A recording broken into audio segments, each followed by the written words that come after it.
Good morning, welcome to the Reloved Guitars workshop. I'm Sam, and welcome back to a lovely spring day. It's a Friday and it's the day of the solar eclipse. A little bit earlier on we were out in the garden enjoying the kind of weird sort of sickly sunlight that you get just at the point where the sun almost disappeared. Very weird, and the cats were running around feeling a bit weird. I've got a nice picture of Morris in the eclipse sun, looking spooked and freaked out.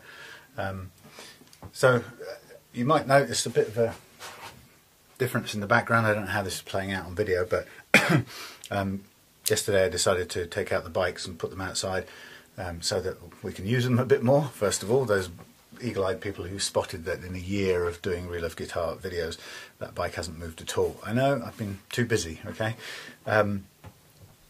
Doing two jobs. So, but now I've taken it out, so we're gonna, I really needed the space back, and so what's going to happen over here is I'm going to put in another workbench, but I'm going to leave this nice big whiteboard up there because I don't know if you can, how well you can see, it's kind of critical to keep track of the different jobs I've got going. And the more, sorry, I'm going to turn this thing off so it doesn't interfere. And as things pick up, it's going to be harder to keep track of all those different jobs and who they are for and what needs doing and the progress of each. So, changes afoot. Thanks very much for 99% of very supportive and friendly and interesting comments and feedback on a YouTube channel. It was never set up for that purpose. I wasn't looking for fame or recognition or even you know, for the stuff I do to be liked particularly. It was meant as a way of helping to explain to people who might be buying a guitar from me what I'd done on the guitars.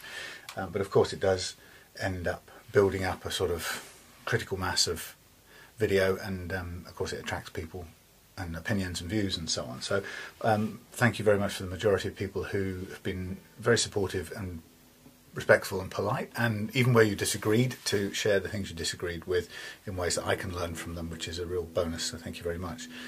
Since I don't know much more or less than anyone else out there, including you, which is why I think it kind of works to do this sort of stuff and learn while you're doing it. So thanks for that, and to the lady who came commented on a video, a lady from the States I think it was, commented on a video the other day, and her comment was one line, and she said, "Too much personal information, full stop." And I replied back very restrained and polite. I said, you know, you're not obliged to watch. And she said, "Yes, but I wanted to learn how to set up this particular guitar." And I thought, well, you know, it's true. There are loads of videos out there that could help her set up that particular guitar. And if my way of doing it with lots of sort of, I don't know, guff and chatter in between isn't for her, then I guess that's how it has to be, because the one thing I'm not going to do aged 52 is become a different person to suit an individual who's looking for a quick solution to how to set up their guitar. So I hope she finds something useful in it, but don't expect me to be making 5-minute videos from now on, because that's not what I set out to do. So anyway, so here we are, busy weekend ahead. Even though that doesn't look that busy, but I've got a Friday, Saturday and Sunday thing going on up there on the whiteboard.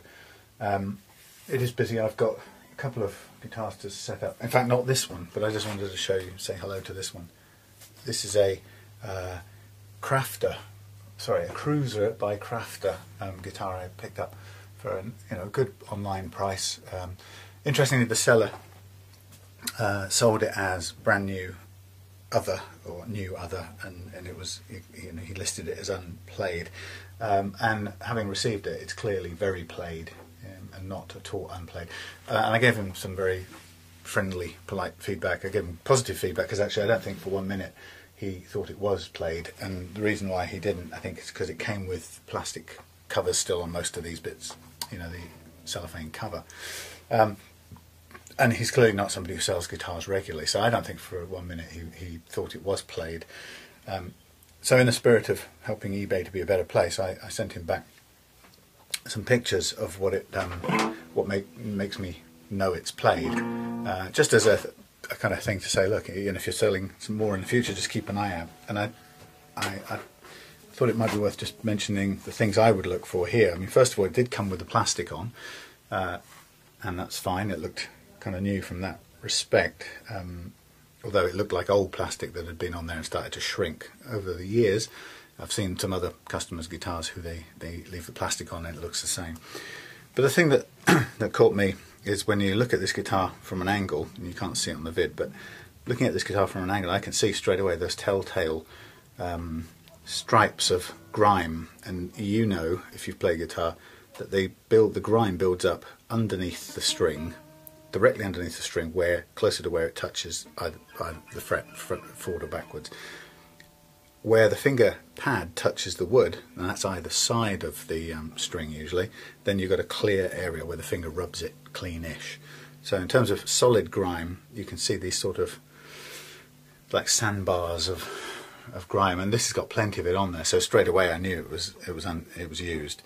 The other thing that tells me is it's a little flattened on the frets. They're not completely brand new around, you know, conical, you know, curved. They got a bit of flattening on them, which is another way of telling. And then the other thing you might be able to see from here is if you just look at it, you can see the telltale sort of lightness either side of the fret, and then darkness in the middle, lightness next to the fret, lightness next to the fret, darkness. And that's a pretty telltale sign of finger oils being played.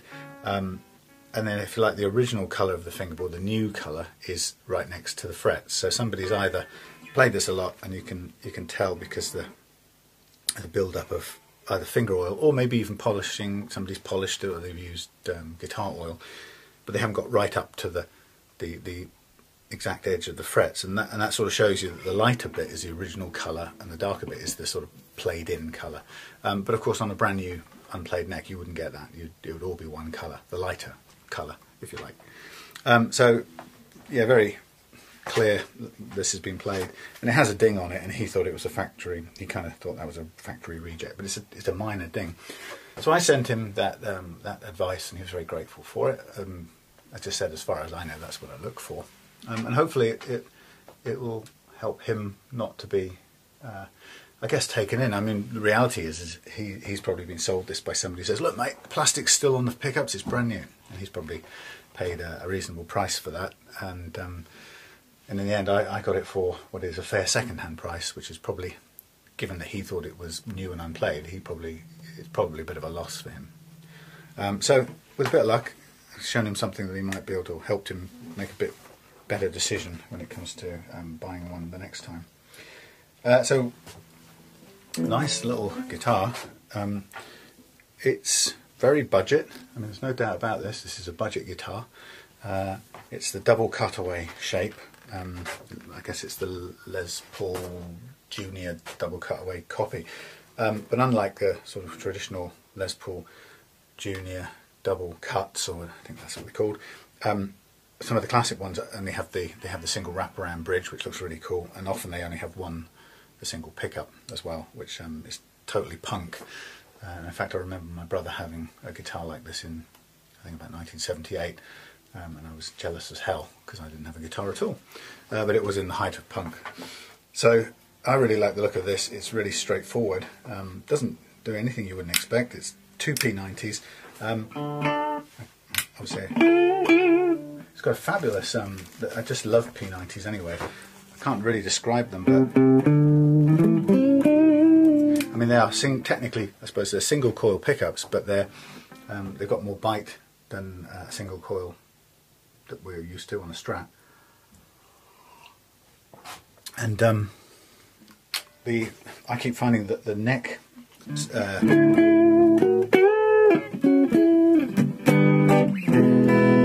pickup on these, I love the sound of it. It is quite thick.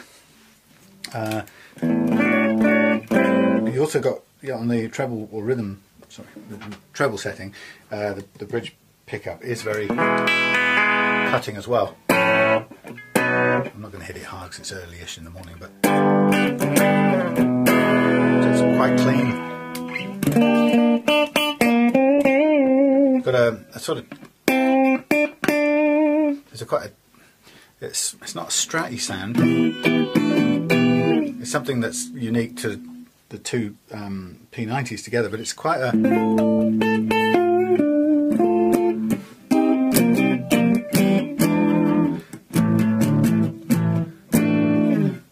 fruity. Not very good description, but it's definitely not single coils a la Stratocaster style, and you know they do react really well to a sort of more distorted modelling.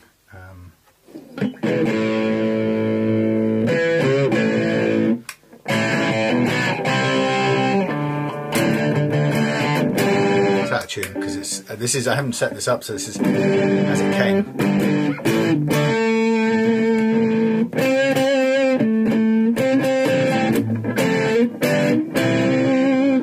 So yeah, really drives the overdriven amp modelling thing really well. So I think for a budget guitar, this is superb. I really, really like it, and it's great fun to play. I'm not sure even what it was fitted with. It feels like nines probably, not tens, a bit too loose for tens, but seem to be able to get massive bends. You know.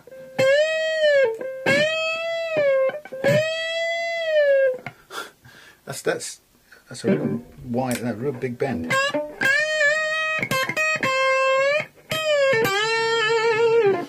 And it's pretty stable. It doesn't go out of tune that much, even though there's nothing fancy in terms of the pickups, tuners. They're sealed, fairly budget tuners. The only thing it needs is a really good clean. It needs the neck, the frets leveling.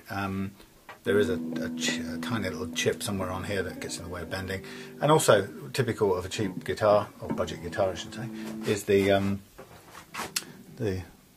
playing action over the first fret is too high, so it's gives you a filthy handful of open chords. But again, somebody playing punk wouldn't mind that so much. But it's actually it is a really okay. What's happening here? Something. Did I hit something weird? Something seems to be going off and on. Anyway, everything's working. Yeah, it's what was I saying? Can't remember. Anyway, yes, that's gonna throw out the tuning, the height of the action down here. So I'm looking at it overall with a good clean, a sort of mild fret leveling and take care of the nut. I expect this to be a fabulous guitar, and it will look a hell of a lot better as well because it will be dust free. But yeah, even though it was definitely not new, everything about it is really likeable, and I've enjoyed playing it since yesterday. Okay, so I won't be doing that one this weekend. I've got a couple of others to do, which I'm going to just show you now. That one there. But yeah, it's a really affordable little device, that Crafter Cruiser. So you've probably seen a lot of them about, and it's not, it's not a guitar that people often speak very highly of. But I think it's going to be a pleasant surprise, this one, and I'll be, if it turns out as well as I think it's going to, I'll be certainly looking out for more of those, because it's sort of guitar simplicity. Okay, so here we have the Squier Telecaster Standard version. I got this about a month ago now, I think, something like that. And this is it's kind of I think it's called antique cream or something, but in some lights it looks positively banana coloured, some lights it looks olive, some lights it looks sandy, camouflage, who knows, it changes colour. All in all, really, really good condition all round. 2 dings on it, really worth talking about. One on the back there.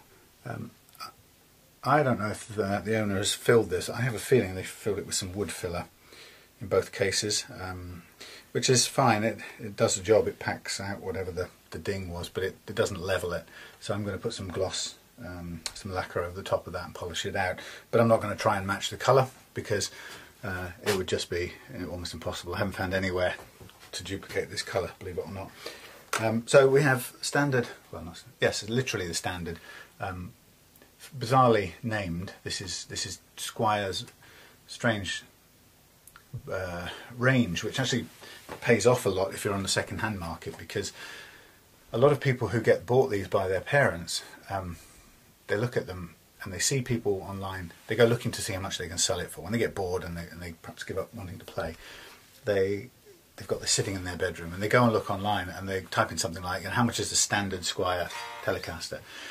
And there's two things going on. One is there's literally a model called the Squier Standard, Telecaster and Stratocaster, and then there are people talking online about the bog standard, which isn't called a standard, but it's just, they would refer to it as bog standard. Particularly in the US, the US regularly describes the basic level Squier Stratocaster as the standard, which it isn't. The standard Strat, got nothing to show you. The standard Strat Stratocaster on the bridge has the floating 2-point tremolo, right? The bog standard Squier Stratocaster has the 6-screw tremolo. And the interesting bit is that because somebody, the kiddie who owns this thing, finds that the bog standard Stratocaster is not worth that much, they might get a sort of second hand, they might expect 40, 50, 60 quid in an auction. They can often put these standard series out quite cheaply, so you can find occasional bargain.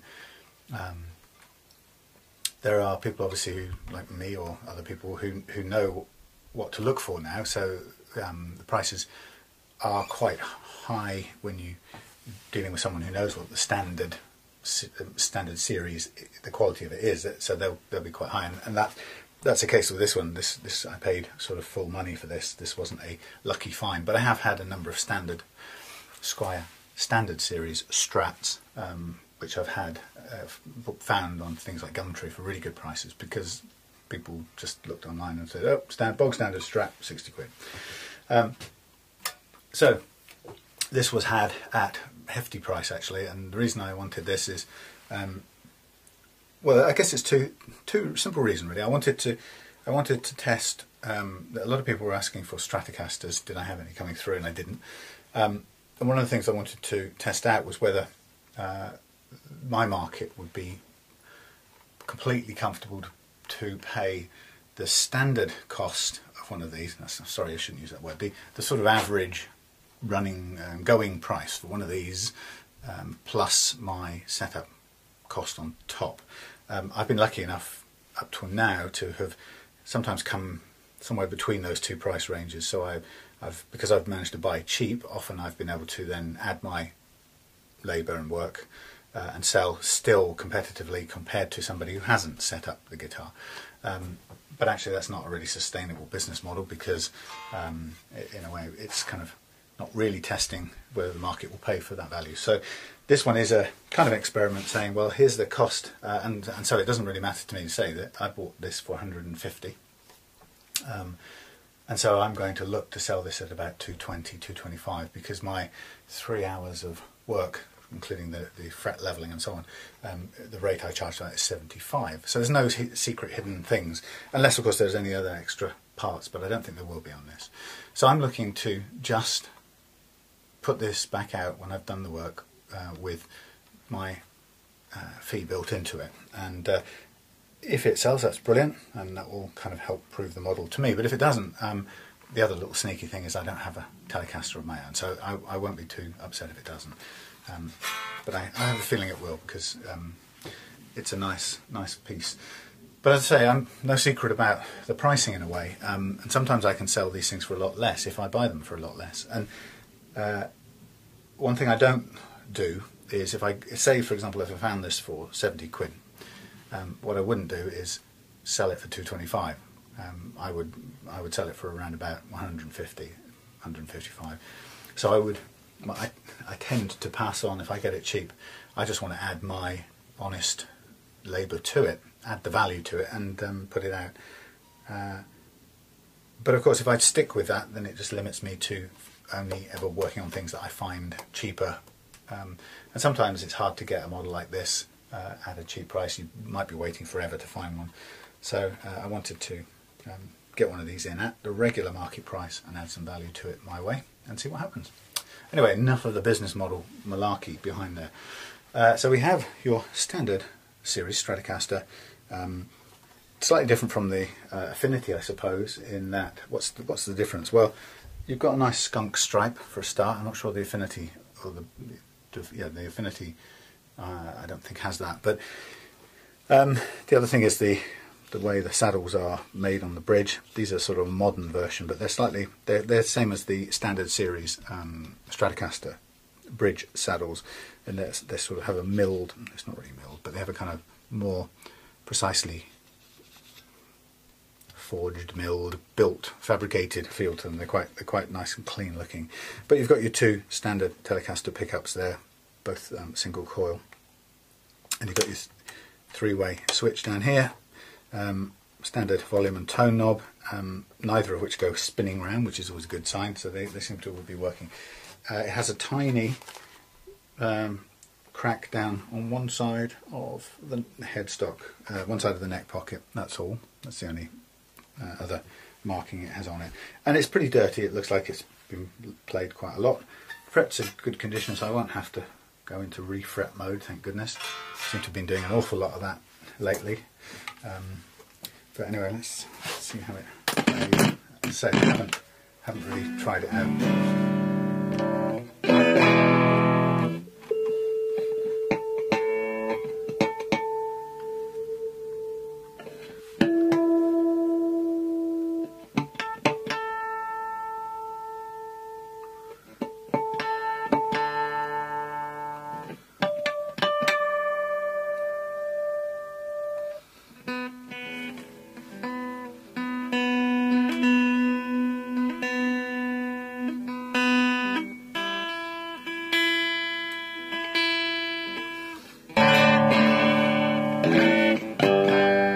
Tuned. Sorry, I'm not taking that much care, but sort of clean sound.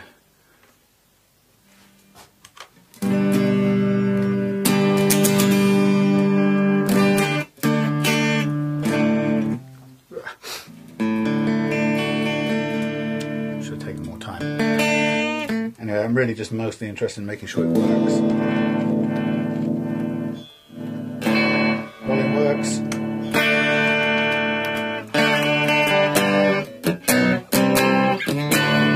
Sort of what you'd expect, really. Nice clean telly sound. That knob is a little bit loose, I need to adjust that.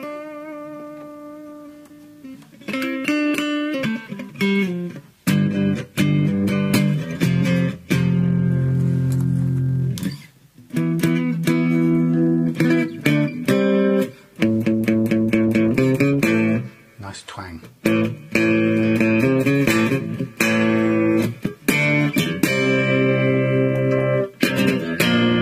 Lots of cut on it. So a guy on the Facebook page was asking about which guitars would he use if he wanted a punk sound, and he cited a couple of bands like The Clash, Undertones, Sex Pistols, and in a way I don't have the third one, but there's two of the models you might want to play with here that kind of produce quite a raw sound. There's the Crafter with its fairly simple P90s and nice cutting treble sound on that, but also a pretty lean, quite a thick neck pickup sound. You've got your Joe Strummer basic Telecaster, can't go wrong with this. Fabulous rhythm guitar, and that's why I wouldn't be sad if I end up keeping this one on the peg. But yeah, another kind of punk guitar, whether it's relict or clean like this or not, but it really is a great basic guitar. How I've managed to live so far without having one, but maybe I've been spoiled with all the other ones I'm currently testing out. So yeah, so that's one we're going to do today. But it's a really good guitar if you're into that sort of new wave of the 80s sound, punk sound. I recommend it just because it is so kind of neutral and so cutting. It's a great rhythm guitar, and it has really, really distinctive, clean rhythm tones. I don't think you'd your sort of solo Gary Moore style stuff with it. But it is a great basic guitar. And this is the third newish monster at the moment, and I got this a few weeks ago as well. This is an Ace Pro, of which I've had one other before, and it was the SG model, which I highly rate. Very, very little known brand, and I made it my business to try one out. And my first go was with an SG copy, which is now on for sale on eBay. But I've loved it. Fabulous guitar. So on the strength of that, I picked up this odd-looking beast, partly because I like, first of all, because I liked Ace Pro. I think they're great little brand, secret gem, and also because I've never had a shaped guitar this shape before, so I wanted to see what the hell it was like. So this is 2 humbuckers.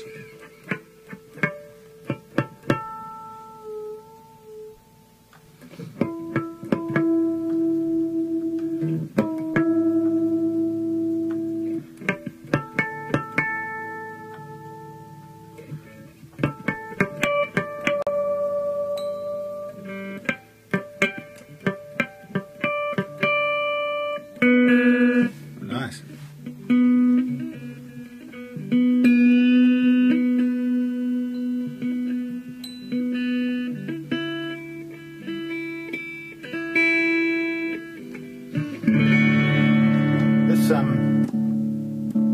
This guitar is interesting. First observation on this one is that it is quite top heavy. Despite all of this angular stuff down here, it does centre of gravity does tend to rotate round towards the head. But I suppose the plus thing is you've got a shelf to rest your arm on, and you can spend your whole time holding it down.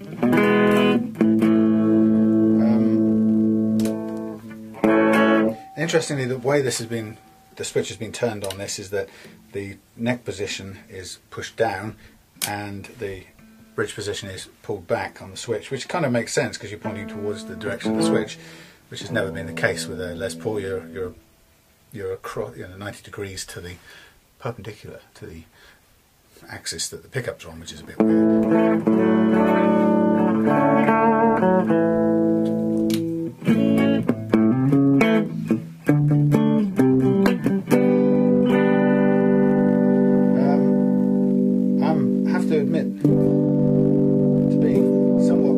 About the way these are wired.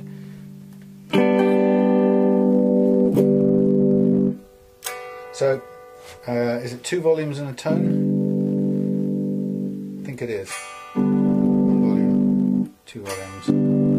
So 2 volumes and 1 tone. That's the way it's wired. Okay. The tone is great. It's progressive. It doesn't come on instantly. Roll it off in different levels.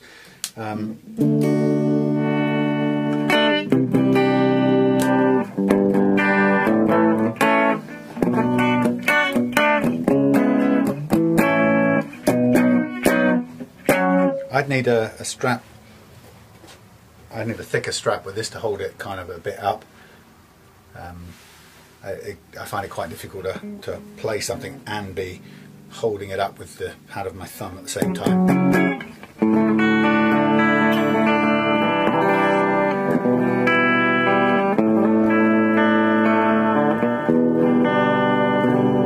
So we've got 2 rather bright looking white humbuckers, gold fixtures, not too bad condition. We've got a knob that came with it, which I'll just stick there. Perhaps needs super gluing on once we've taken it all apart, but otherwise not a bad looking beastie. Again, just dirty. Will look great after we've cleaned it up. No major bodywork issues on this one. Couple of tiny scratches like you always have. But yeah, a great big rock monster ready to be cleaned up and set up. And again, a little bit of work on the nut required to load the action. So that's the third of 3. There are a couple more waiting in the line actually at the moment. But I'm just going to, if I can get 2 of these done this weekend, I will be doing well. And then I have a set of custom art type things to do as well, which I have to get onto and intersperse which is partly the reason why I've got this thing over there going on. Right, so without much further ado, let's get cracking on the Telecaster. Hopefully, caught me out. Hopefully it will warm up and get the door open a bit more as the day goes along, because it's a nice spring day and I don't want to be stuck in the shed with the door shut. One thing I noticed about this when I first tested it out is that,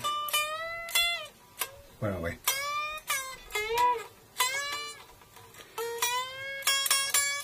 Down here, somewhere. Yeah, there's a point where it chokes off.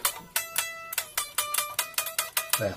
So, and I had a quick look down the neck of this thing, and just visually, there's a little bit of relief on the bass side and a little bit on the treble side, but so it shouldn't be choking off really. So I think it may well be to do with fret level issues, because it won't have been done. I very much doubt it.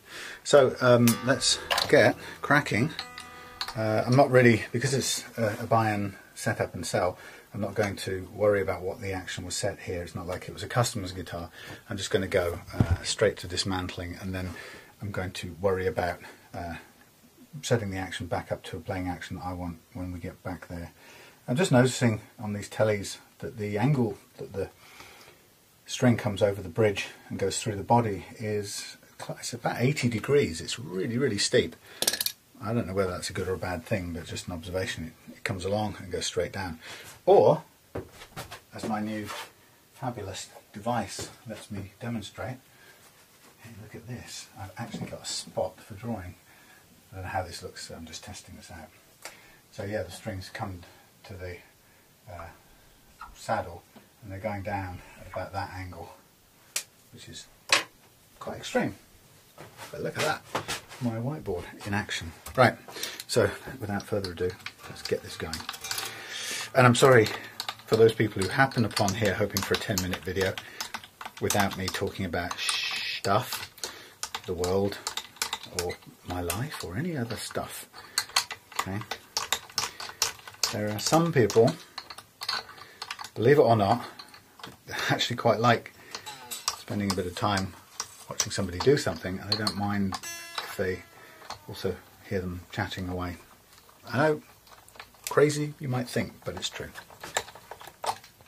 It must be, because I've got, for one person saying that it's too much unnecessary information, I literally have sort of, I don't know, over time 40 or 50 other people who say, you know, really enjoyed watching this, and presumably watching it even while I rab it on. Stream of consciousness. And there are plenty of people out there who do 5-minute videos on how to do specific jobs. But interestingly, a lot of people have said to me that a reason they've enjoyed watching some of these videos is precisely because I don't just do a 5-minute job from start to finish. Here's how you do it. Thank you, goodbye. And people have said that the reason that matters to them is because, first and foremost, it doesn't allow them to evaluate what has to happen and how you have to set things up. So it kind of just assumes that everything's going to work well. And of course, maybe when people make those kinds of videos, they edit out all the screw-ups because they don't want to look unprofessional or be seen to be discovering things as they go. And that's not me. I mean, I only know as much as I've learned in a year of doing this and a lifetime of doing other things. So covering up learning is just not something I'm interested in doing. But I'm also very keen to do things at the pace that I would need to do them if I was watching somebody else. So I need to hear somebody explaining from kind of all angles, really, all perspectives, why they're doing what they're doing, not just doing it, cut and we're out to an advert. Okay, so what am I doing? Well, I'm going to take this. By the way, I constantly talk on these videos as if you've never watched another one of mine, and if you have, you can switch off literally. I mean, you could put some music on.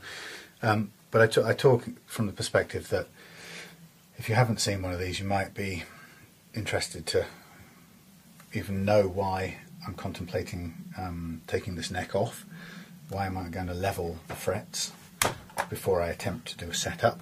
And why, for example, if you brought your guitar to me, would I say, I'm not just going to take 40 quid and do a setup where I tweak the bridge and maybe check the neck relief. I'm always going to work on the frets and make them level, because then you've got accuracy and you've got freedom to adjust your action to where you want it, not where the frets underneath tell you it should be.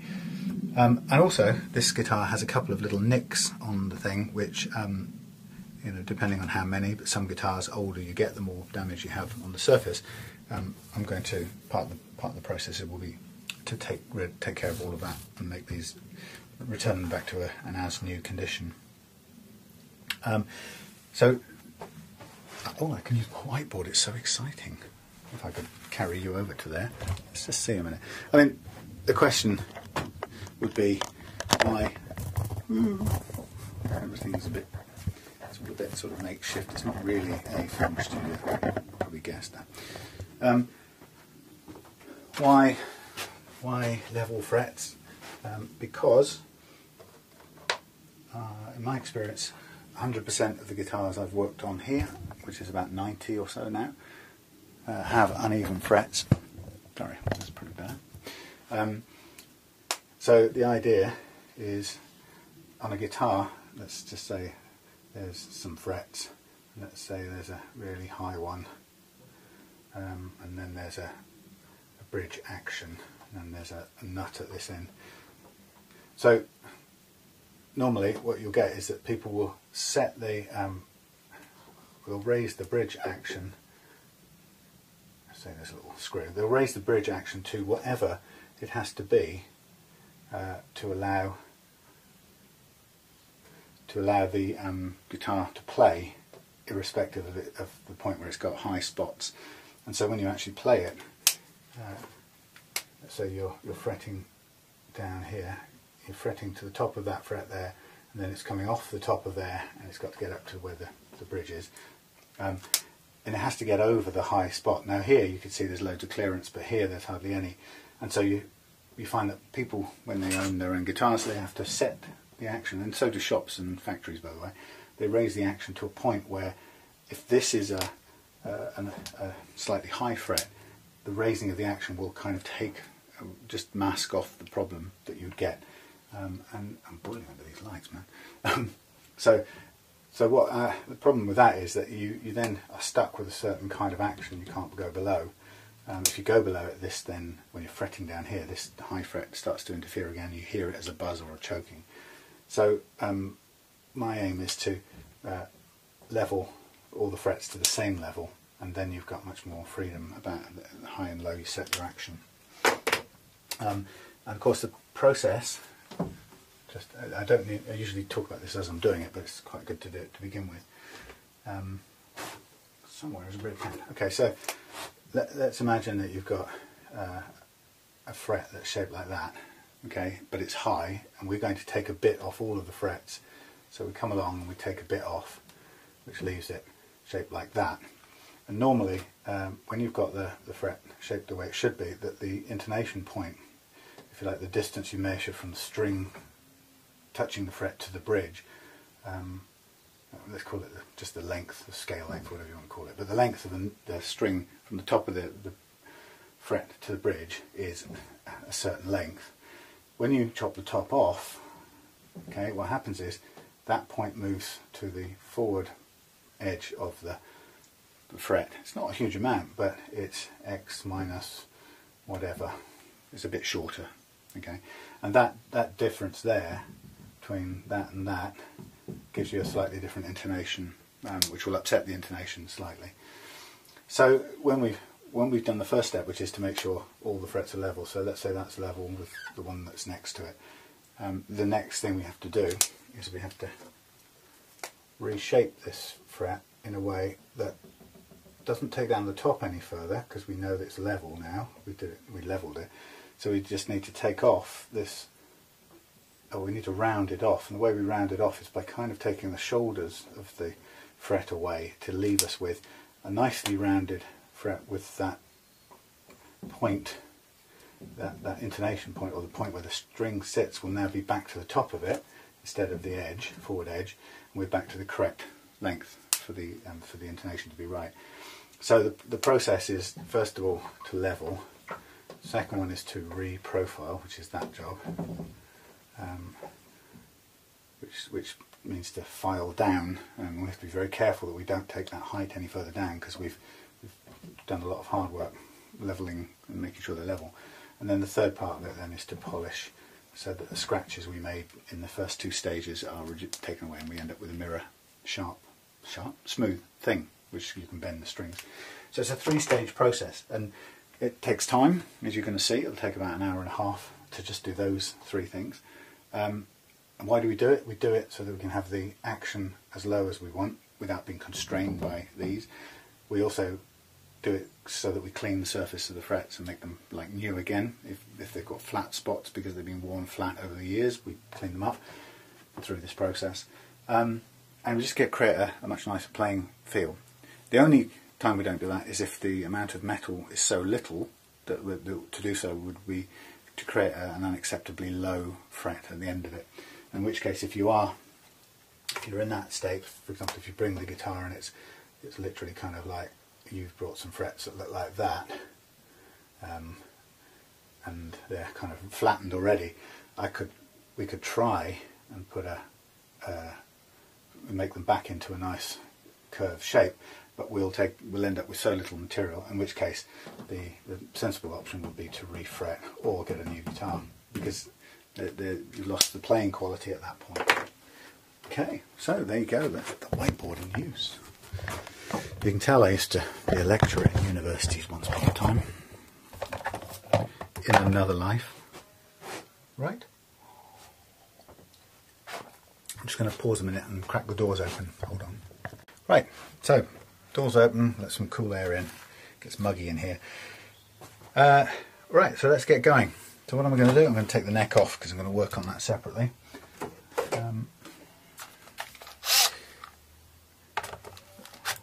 One of the reasons I like bolt-on neck guitars is because you can get to the neck as a separate standalone piece of material that you can work on. There's another reason that I've been discovering over time. I haven't got a Les Paul in the workshop at the moment to show you, but I can explain it.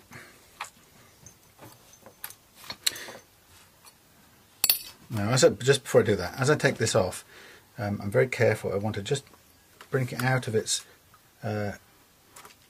pocket without bending it either side, because you can increase those cracks if you do that.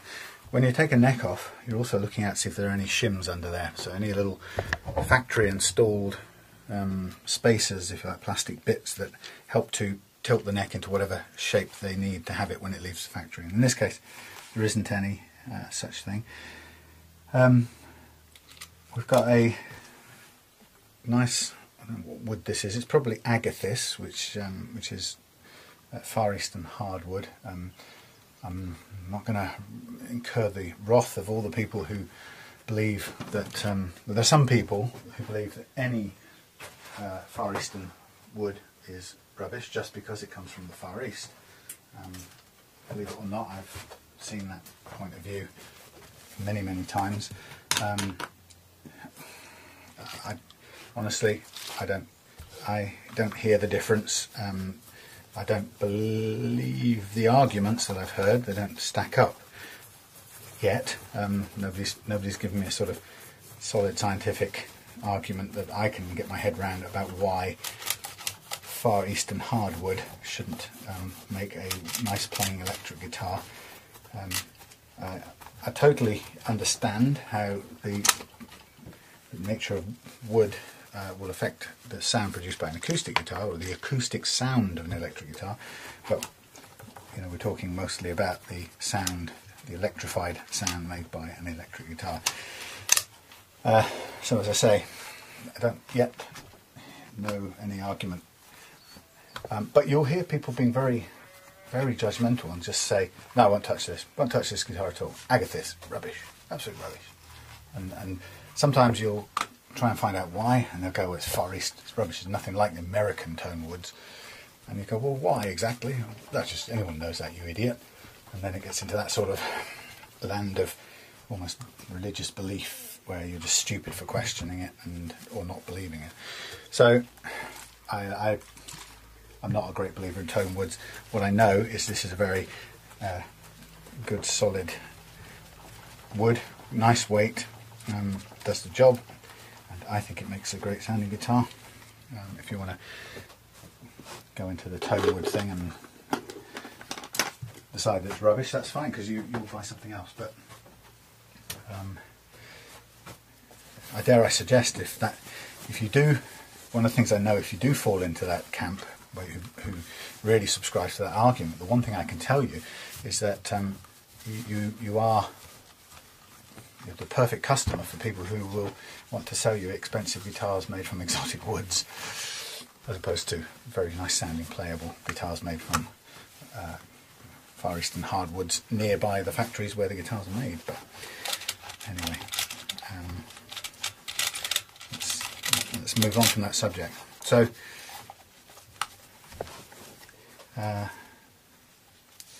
this one has, I'm just looking for the date on it, it's got a quality control number stamped inside it, or sorry, printed inside it in ink. I'm just giving this a quick clean, only from point of view to see, so I can just see if there's any other blemishes that I need to address on it.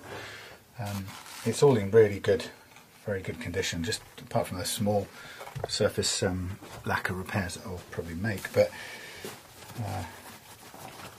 and I'll do those indoors, and they'll be sort of spot repairs. But I did some spraying the other day on to fix some neck pocket cracks on a Korean Squier, and the humidity was just too much, and ended up with kind of white blooming on the lacquer, which you'll get if the temperature's wrong and the environment's wrong, and a British winter or late winter, early spring is not a good environment. I just wish I lived in, sometimes wish I lived in sort of a US of A, in a place where, or somewhere in Arizona or something, where I could do this all year round. But actually, in my experience, if you're a home fixer, it might be a really good thing, and you want to do some lacquering, it might be a really good idea to save that till the summer months, because it really does make quite a big difference. So I'm going to take these off just to give them all a really thorough clean, because I like to do that sort of thing. And it's kind of meditative, you know, it's kind of manual work that you don't have to think too much about. But I'm going to take them off, give them a clean, and then what I'm going to do is mask the neck ready for doing fret checking, or do any work. What I will do as well before that is I'll just give the neck a quick clean with this naphtha, which is the lighter fluid that I use to clean things with. It's a very safe substance for cleaning guitar finish. Doesn't cause any reactions. It's one of those things that lots of people have different views on what's good and what's bad, and there's some people who swear by the products that people like Jim Dunlop sell, you know, the kind of guitar polishy things. And then there are other people, how cool is that? There are other people who absolutely swear dead against those things because they contain certain amounts of silicon in them, which other people will say is the luthier's nemesis. Luthiers hate it because it makes it impossible.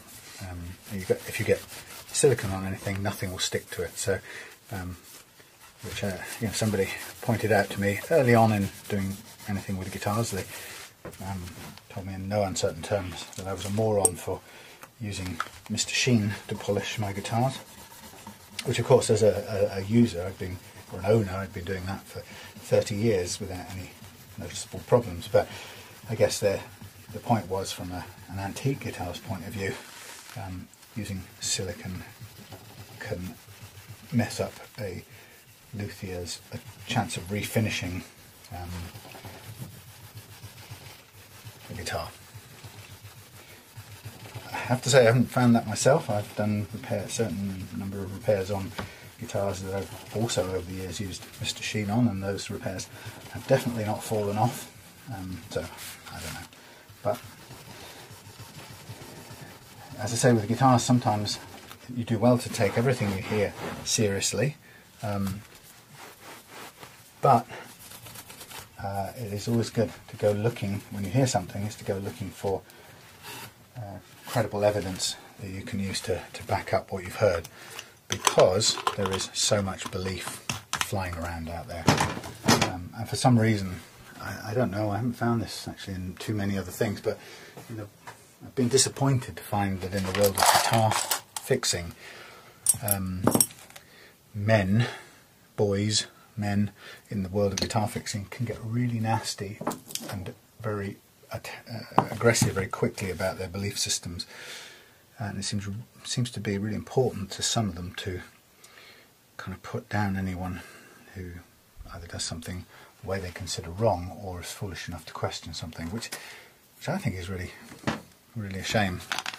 I can't help but wonder if it's a function of guitars being kind of the interest or the preserve of mainly men for a start, majority of men I should say, and perhaps younger men at that. I don't know, just it's noticeable. You know, coming from a 52-year-old bloke who's been around and done lots of things, I do have lots of things to compare it to, and I'm surprised by the amount of vitriolic kind of aggressiveness, in a way, I suppose, about how things are done, how things should be done, and how stupid you are if you don't do them a certain way. So, you know, just an observation for the guitar world. Why it should be so, who knows? I know this is more information than that lady wants with her repair how to set up video, but if I just sat here in silence, I'd go mad. Okay, so as a first step, I've just cleaned, oh wait, that'll evaporate. I've just cleaned some of the main sort of surface gunk off this fingerboard. A naphtha is really good for getting rid of that finger goo, and a toothbrush like that is really handy to get up close to the frets. Now just a quick look down these frets. First of all, this neck is still concave, so the first thing I'm going to do, have I got the correct one? First thing I'm going to do is to straighten it with a truss rod. So before I do anything fret wise, I'm going to want to straighten this out. Now I always have to look at my little chart, and to straighten it out I'm going to tighten it. That's right, Sam. Somebody else had a real shit fit on a YouTube comment the other day that I couldn't tell the difference between clockwise and anti-clockwise. And some people can find it difficult to remember an either or piece of information. And if you're one of those people, I wouldn't make you feel bad about it. That's why I've got a thing written down there. Okay, I know it's important to know which way to turn this. I also know that you can't do any harm unless you turn it with 500 pounds of force, right? But that's why I have it there, in case you're watching, Mr. Critic. I have it there because it's important to go the right direction. But guess what?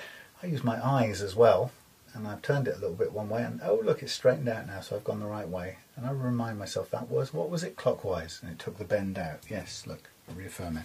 I'm going to go back a tiny fraction because it's almost a tweak too far. So that's what you do. Now you can also buy a special ruler which allows you to you put the ruler down, and it's got slots which go over the top of the frets, so the ruler sits on the fretboard and it tells you whether it's straight or not. But believe it or not, I'm capable of judging that with my eyeballs. I don't have to have that particular ruler. I can tell you this is straight or it isn't. And actually what's really interesting is on most guitar necks that I see, both sides of the neck are never the same. There is never, very rarely actually, it's a minority of guitar necks where both sides show the exact same amount of flatness. So if you're looking with a ruler with those special slots, which you don't have, but let's say you have one of these rulers and you put it on there, you go, yeah, it's straight. Well, I can tell you just by looking at it visually that actually it might be straight on that side, but you'll find that it's not straight on that side. But if you just did it once, yeah, it's straight.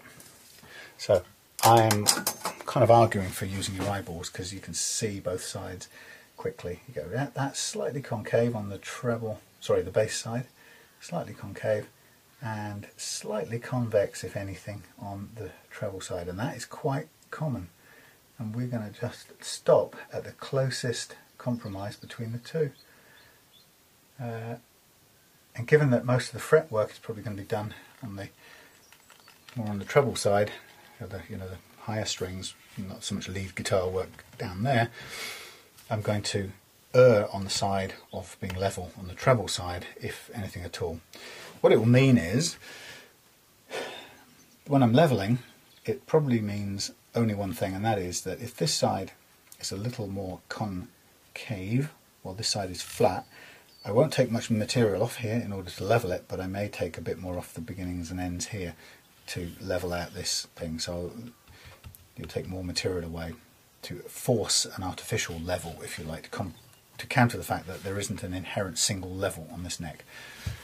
Blah blah blah. Anyway, I just remembered why I was going to say a bit earlier on. Another interesting thing.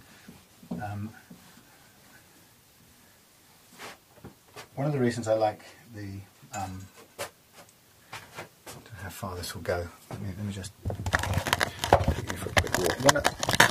One of the reasons why I like bolt-on necks is because when you have a bolt-on neck, you can adjust the whole of the neck in one go. And what I've been finding over the last year, and again, it's very difficult to find anywhere where this is written about, but I noticed that with let's try and just draw it a minute. With the Les Paul style guitar, I know, let's say there's your neck, Les Paul guitar. It's really crap drawing, okay, but let's say that's your neck. The Les Paul guitar sits inside the mahogany neck, and you know that neck, that body is really solid, right? And so if we're kind of looking at this as a, if we're looking at that as a 3D drawing, and then out there comes your neck, and then it thins down and becomes the neck and then the headstock down there, right? What I've learned over the time is that this part of the Les Paul neck here behaves on its own, so let's call it the first 2/3, and this bit here doesn't move at all, the third, okay? What do I mean by that? Well, if the truss rod goes the whole length, and I found that what you get, if you look from the side now, you get, there's the headstock tilted back, and you get a neck. I'm going to exaggerate this. You get a neck that goes like that with some relief that you've put in it with the truss rod, but as it gets thicker, it flattens out at the top here. Right? So you have kind of two. You can see how it relates. You have a natural curve in there, and then this bit, that third, kind of comes up and can be very flat, and that looks more extreme. The more curved you turn the truss rod, the more concavity there you get, and the more extreme the difference between that and the flat bit. If you leveled that curve out, it tends to look much more like that, and you hardly notice it, right? But what I'm saying is that I've just discovered over the year is that this bit doesn't move, it doesn't really bend or flex, and the reason why is kind of obvious, because if you look at it from here onwards, it becomes actually at least twice as thick as the rest of the neck, first of all, so you've got a much thicker, more solid piece of wood, But then as soon as it gets into here, you know that it's glued into a great big 45mm or whatever it is slab of mahogany. Okay, so you not only got a thick piece of wood, it's now glued into, sandwiched into position on three sides, the bottom, this side and the back end, glued into place, held absolutely rigid. So there's every reason why there's no flexibility in this part of it, and the remainder of it is flexible, right, which is fine. But I've not seen anyone talking about this anywhere, and it's really interesting, and you can see it when you look down the neck. You can see that kind of ski slope here and then the curve. Now obviously you don't want that much relief, so it's never going to be that extreme if you get it right, but I have seen guitars where there's too much relief in it and you really see the pronounced shelf followed by the curve looking down the neck. But that's that comes, the reason I was saying I like the bolt-on neck is because the bolt-on neck is by inherently much more flexible, and so that the alteration to the truss rod has a greater chance of applying all the way along that neck, which gives it much easier to make accurate, to level accurately, but also much easier, actually it's not that much easier to level, it's much easier to set a really good playing action with one of these. And if you look at it, even when it's at its thickest, it's not actually, it's only a fraction thicker here than it is there. It's rounded here and it's a bit weaker, but actually in terms of just neck thickness, there's only a couple of millimeters in it. So this whole thing flexes, whereas on the Les Paul, only, in my experience, only 2/3 really flex. To me, that's a big difference. That makes a real implication or a big impact on what we can do. And that's why, you know, people talk about bolt-on neck guitars are rubbish. I think they're much easier to work on for that reason and lots of others. But they're also far, in my opinion, they're far easier to set to play accurately because of the control you have over that. You will put some relief into it to make it play well, but it will always go, it always will be levelled out here in the stiffer part of the neck. So interesting stuff. But as I say, try and find some answers to that online and you'll be lucky. And if you take the risk of speaking about it, you get flamed by somebody who tells you don't know what you're talking about. But it's just from experience. Okay, so having waffled my way through that, now I just take another quick look. We've got a mixture, as I say, slightly concave, slightly convex. I'm looking, I really need a slightly flatter, and I'm going to go back again. I took off too much there, so I'm going to go back to flatten out this treble edge, and I'm going to just pay the price, I guess, with the slight concavity on the bass edge.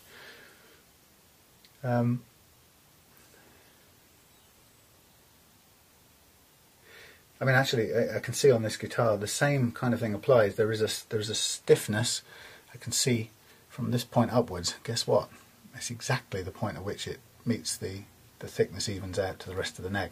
So, you know, just physics tells you that's going to be the case. If it's a little bit thicker there and it's a little bit flatter and it's actually a little bit square section as it is, you're going to lose some of the natural flexibility, and it's not going to behave in the same way as the rest of the wood it's attached to. Okay, that's good. That's flat, ready for the progress. Having taken the strings off, I can now get a closer look at the condition of the frets, and I can see that they're, particularly around the A string, has worn quite a groove. So I don't know if somebody, you know, maybe a certain style of playing or whatever, it's been used a lot of fretting, hard fretting on that A to wear a groove, whereas there aren't really that many recognisable grooves elsewhere. But it just means that part of what we're going to achieve out of this is to remove that imperfection, and also the slight chips that I've got up here as well, which get in the way of bending strings. Okay, so next step in this process is to get ideally the low tack masking tape, which I've marked here with a black thing, and I have to go and buy some more soon, today or tomorrow. But get your low tack masking tape and just begin the process of masking off the whole of this fingerboard, and it really is important to get it accurate because you need full access to the frets but none to the fingerboard. And this tape is really good. It will protect the fingerboard against all manner of evils, and when I've done it I tab it around the back so that it's easy to remove at the end. If If you just stick it flat down on the neck itself, you'll be picking at it for ages. It's obvious that I'll get only so far with this method, and I'll have to then cut some pieces to a smaller width to make my way down here, but it's going to take time, but it's worth doing. I won't bore you with how that happens, but you'll be able to see. I'll cut the video and then come back when I've done it, but you'll be able to see the logic of it. And if you do this, you'll work out your own system. I have a particular way of doing it that's actually it's quite brain off now. It's a production line method. Works for me, but I'm sure other people will come up with better ways for them and or innovations generally for these things. So I'm not telling you the only way. So I'm putting that off to one side, get my tape cutter board out, as you can see, and then get stuck into it in a minute. And you can see here's some I did for another guitar, and I've cut them into lots of little thin strips which will be suitable. And I've done it so many times now that I know how many pieces of tape I need on this floorboard, and I know how to cut it, and where I know how many of these strips to cut into half and how many to cut into thirds, and that should be as small as I need to go. The only time it differs from that is when you get up into the 24 frets. That can vary. Okay, I'm going to stop and save you from this for a moment. Back in a sec. And need to come back to the job of working on this Telecaster. So I'm going to stop and start the video because I need to switch videos magically. Hey folks, well, back here ready to march on with the Telecaster, Standard series Telecaster. But I just want to say goodbye to a beautiful day that we've had here. And there's old Morris sniffing around at the driftwood. Yeah, the day of the, what do you call it, the day of the solar eclipse. Been beautiful spring-like weather, so I've been very, very lucky. So I'm just putting this over here, get a bit of a different view on things for a minute. I think I'm going to die of the same view all the time. Okay, so what we've got to do here, so we've got the neck, we've got the neck, it's currently nice and flat, and the time has come to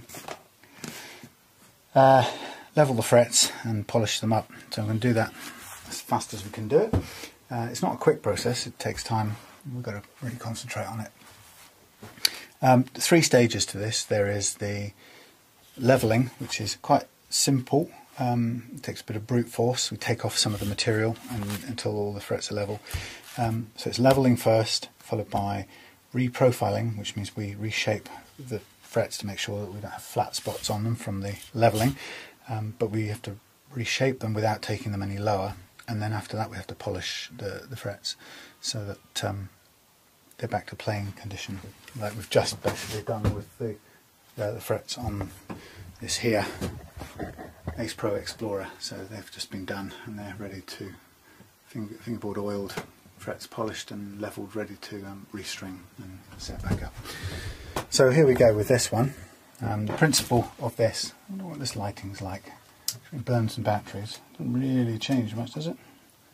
Let's turn that one off and this one on. That's quite alright, nice-ish.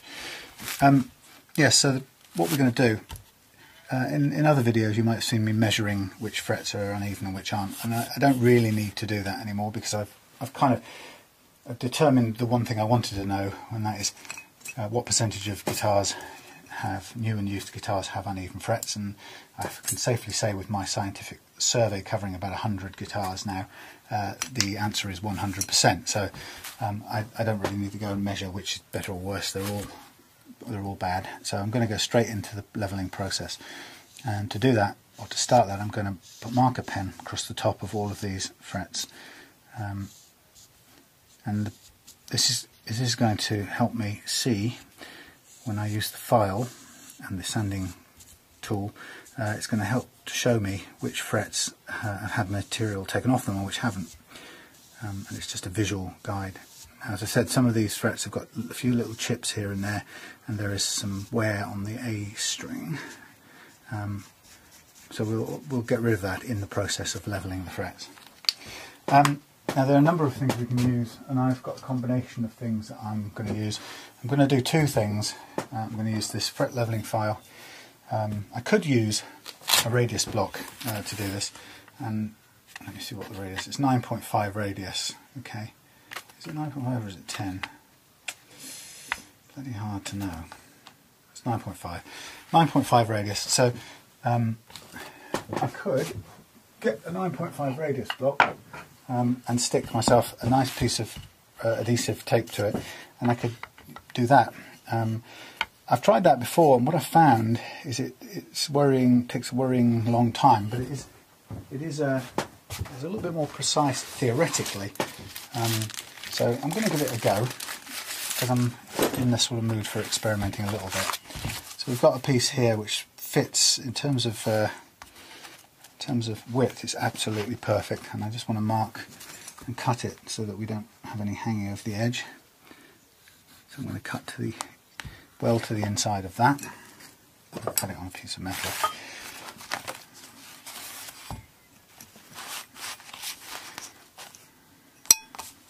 So this is a adhesive, sticky, self-adhesive. What do you call it? Sandpaper. I think it came from wood supplies guy in Portugal, who I bought these wood blocks from, which I think they're really great quality wood blocks, actually, radius blocks. So I'm just going to line this up as close as I can to the end. It's a bit tricky. It's like putting a screen protector on your phone. You never quite get it right, but okay. So there I have my 9.5 inch radius sandpaper, which now technically should allow me to level these frets using a much more delicate tool instead of this harsh thing.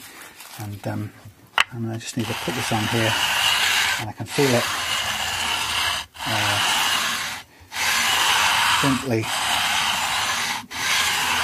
scraping away. And what's interesting about this is that, I don't know if you can see, but it'll tell me where it's not making contact. So where it's not making contact, the frets are actually slightly lower. So the issue with this, or the idea with this, is once we've started, to make this radius perfect, we have to keep going. We can't really chop and change. We've got the radius block. It is the right radius. We know it's 9.5, and we know that if we want these frets to follow that 9.5, we have to stick with this until we get there. And what's interesting is that at the tail end we're not quite there yet. Although it's done it fairly well with the rest of the neck. I'll just brush that off. Okay, so I can see that we've taken some material off all of these. That one's a little bit low, and I have to watch that because that's got some of the damage on top. So this one needs to be done. We have to concentrate on going down until we've got rid of that damage. And then there's a patch up here which is not being touched yet, so we're going to have to take a bit more off the ends until we get this radius. So it seems to be flattening out here a little bit. That's what it's telling me. The radius itself is flattening out, which is not what you want on a 9.5 inch radius Telecaster. Really, it should be the same radius all the way, but it's not surprising, really. I'm not too surprised anyway. So what I'm doing now at this end is I'm concentrating on getting rid of the damage to these frets in the first couple of frets. And interestingly, this one down here is quite low, and I'm taking quite a bit off this top edge, the bass edge, but not down at the treble edge. So just keeping an eye on what those different dynamics are, really. I'm coming back to this end where I've got to keep going to regain the correct 9.5 inch radius, because at the moment it's probably more like 10.5, the way it's flattened out. That doesn't mean, by the way, that the neck wood is 10 and a half. It means that how the frets have gone in have ended up practically being 10 and a half, and that can happen if the frets aren't fully pressed down at the edges, which it looks like this is the case. So we've got them slightly sticking up, which means we get this, when we come to re-radiusing, we get to take more off at the edges. But all it's doing is it's bringing the whole lot down again to an absolutely accurate 9.5 inch radius. So it's not going to take too much to do. It's nearly there. This is the first time I've used this block all the way, and I'm quite pleased with it. At the moment it's looking quite good. I think what's also productive about it is that it's doing it, it's levelling these frets with quite a gentle sandpaper by comparison to some of the tools I've used before, or I normally would use. So it makes the subsequent polishing process a bit easier. Still got a high spot down the middle here.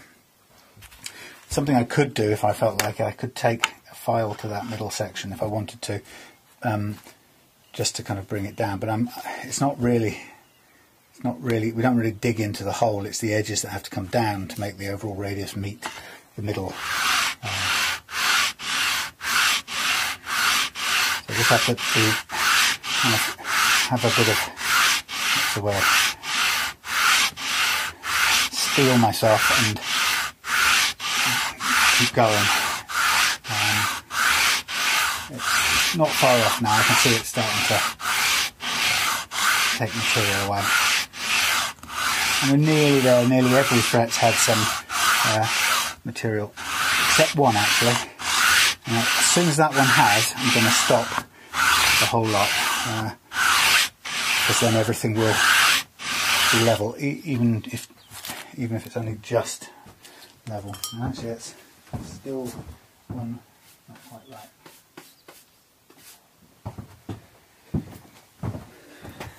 Not far off, but you can see there's that one there. And what that means is that no matter what we do, if we do a little test around it, this one will always return a rocking noise, because it's quite substantially lower than the surrounding ones. And like I say, the slight downside is to get that out, we have to take down everything around it. It seems a bit harsh, but that's the way it is. When it comes to fret levelling, there's this lowest common denominator thing going on, and so if you are able to assess, I mean, that is maybe one reason why it is good to do some checking first, because if you can assess early on that you've got a fret that is substantially lower than anything else, that may actually affect your decision whether it makes sense to try and come down to that one fret, or whether in fact that one fret has to come out and effectively restart that one again. Okay, that's alright, we're just almost there. I'm going to stop at that point. It is a tiny bit off still, but I'm going to let it be. I'm going to call that as level as we're going to get without taking all of them further down. That's nice, thank you for that, 9.5. Pop it back up there. Right, the next part of it's quite straightforward. Is I'm just going to mark up the whole of all of the frets again. Now these now have a really sharp, very cleanly cut flat spot, cut with that 200 odd grit. I think it's 220 grit, that sticky back stuff. And now what I'm going to do is I'm going to reshape the fret, and I'll just show you on the whiteboard what I'm doing and why, once I've just covered this up. But the nice thing about having used that sandpaper approach on the block is it's one of many approaches, but it's a much milder set of scratches, so that the subsequent polishing gets much easier. Let me show you. Oh, I bought some new marker pins just now on my trip to town. Woohoo! See how they work. filled with black, of course. So the fret leveling and reprofiling. So let's say we had one fret here and another one here that was way too high. It's also too big, but never mind. So what we did was we took a bit off everything, okay, but just exaggerated. You can see we took more off this one. Okay, so we end up with two frets with slightly flattened tops. I'll draw that in flat now. Badly. Two frets with flattened tops, and they're quite sharp, but they're beautifully level. You can see by the dotted line. The problem with that is that when you have a round fret, the intonation point lives at the kind of centre, dead top centre of the curve of the shape, and it should live top centre of there, round about there where the top was. Problem is when you flatten it out, if let's imagine the bridge is down this end, your distance, which used to be there to the bridge, has now become, the point of intonation moves from there to there, so it becomes a shorter distance. And what we have to do is we have to reshape this. We need to reshape this fret so we get back the proper shape, and so we basically we're cutting a nice new domed shape out of the remains of the fret, but we don't want to reduce the height at all. That's really critical. But what it does is it moves the intonation point back to where it should be, and we have to do the same with this one. And you can see just by my dotted line, it sort of means that what we have to do is cut down the sides of the fret to take away this kind of shoulders. And if I shade that in, it shows you the material we have to cut away. And again, you can see that it keeps the height the same, and it moves this intonation point back to here, in the centre of the thing, which is what we have to do. So this next part of it, we've done the flattening bit. Now we've got the bit where we reshape it, and we use this is a StewMac fret crowning file, and we have a medium edge and a jumbo edge, and I'm going to use the medium edge for this type of fret. And it's quite simple. I'll start somewhere in the middle just for now. It's because it's concave, right? We put it over the fret, and the kind of curved edges of the file starts to cut away the shoulder material that you saw in that picture on the whiteboard. And as it does that, I can see sort of tram lines of cut metal or silvery metal, and a thin decreasing line in the middle of which represents the black marker pen. And so the black marker here is a guide, and I keep on cutting away so that what I know is that the fret is being reshaped, but because I can still see a thin line, a decreasing but still present thin line of marker pen, I know that I haven't touched the very top middle of the fret, which is what I want to keep exactly untouched, because I know that if I preserve that, I know that all the frets on this neck will be the same height because they were a minute ago. So I end up with a kind of cut fret, but all I've done is reshaped it, and I've the black line down the middle, a little pencil moustache if you like. That tells me that I haven't touched the top, which means it's exactly the same height as it was a minute ago. And because I leveled them all, I know that means if I can do that to all of the frets, they'll all be the right shape, and they'll also all be the same height. Okay, so I'm going to cut off the video at the moment because this will get quite boring. I just have to sit there and do this for a few minutes. So see you in a second. I'm going to listen to the radio and get this done, and then I'll come back for the polishing part. Okay, so here are the thingies, the reshaped frets on this Squier Standard Strat, and now basically I'm ready to polish them out. And because I didn't use this beastie for a change, and because I used a much gentler kind of sandpaper, what is it actually? It's 220, which sounds rough, but it's a hell of a lot gentler than that. So I'm starting with 220, and actually I'm going to, what do I need to do? No, actually I don't really need to use this at all on this one. So I'm going to start straight with 600 grit. I'm going to do 2 or 3 sets of that using a block, and then I'm going to move on to the micro mesh papers, which will give me a sort of polishing effect. So this is what I do. I'm using a pointed shaped block because I want to get in and out of the fret. It's going to be a bit noisy, so apologies. Can't really make it quieter. I can turn down the input level, I suppose. What are we on? 52. Let me take it right the way down to 30 or something while I make this noise. Back to 52 afterwards.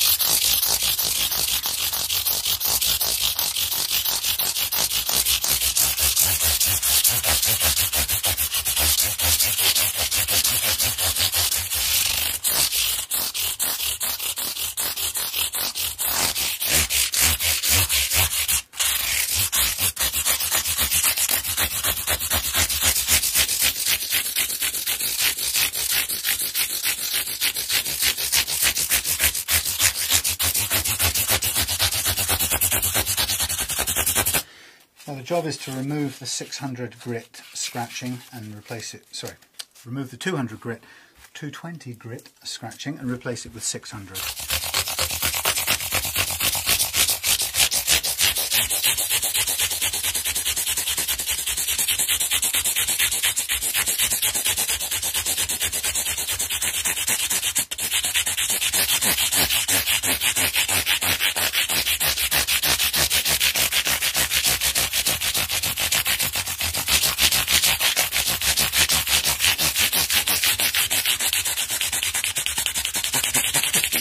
Bear in mind that this can still take down the level of the fret, so to make sure we don't upset that level, I'm going to make sure we've got it.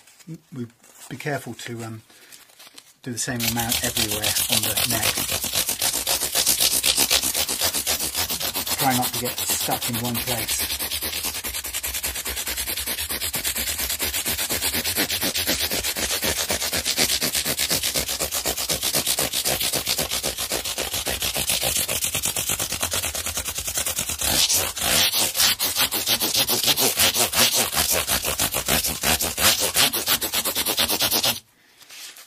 Spinning the paper around the block to freshen it up.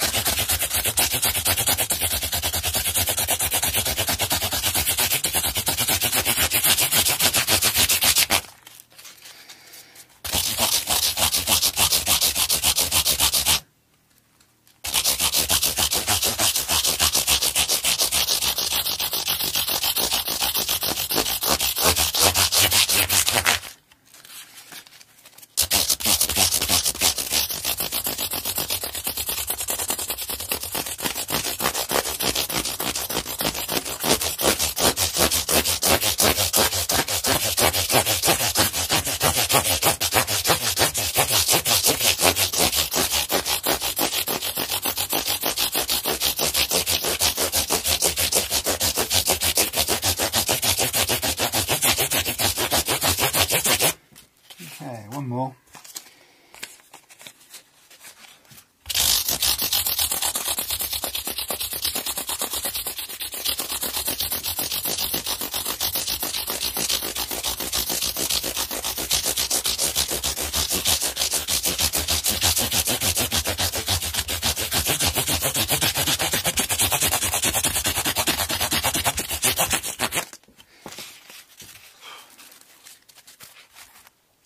Around one more time.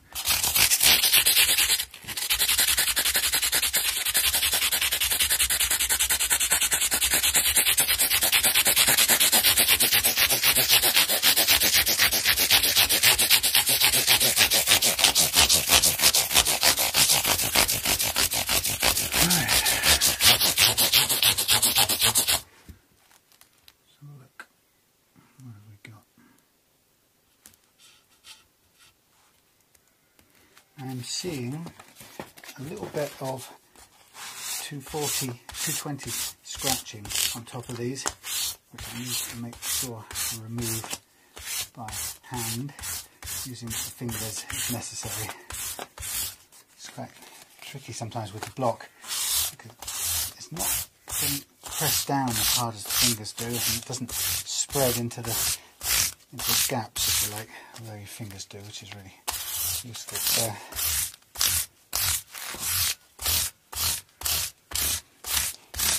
Don't want to leave any 240 or 220 grit scratches as we go forward from this point, because that would spoil the playing.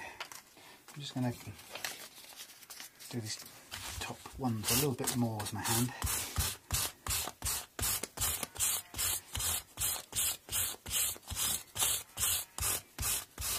I'm not going to turn the recording volume back up yet because I've still got some more to do with the block.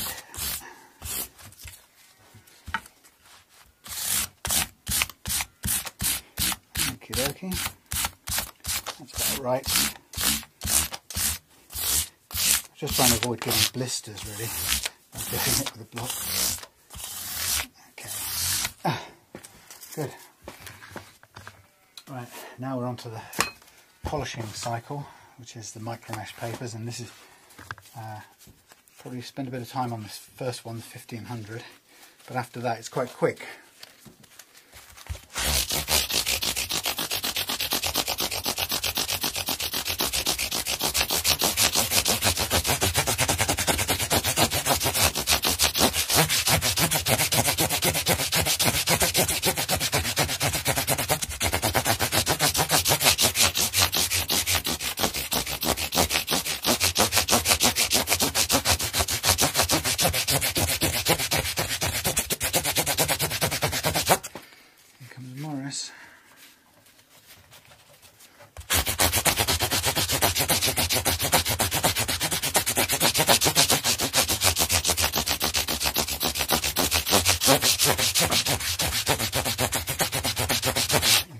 Morris, but you've got to be careful.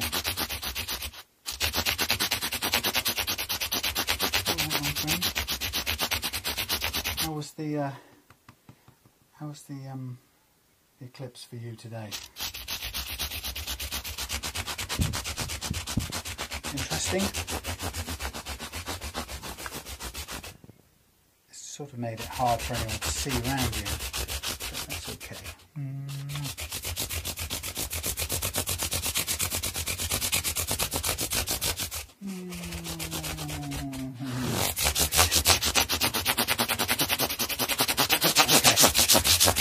Move to the 18. If I can. Would you want to sit here? Why don't you sit down right there? Sit down here. Yeah. Sit down here.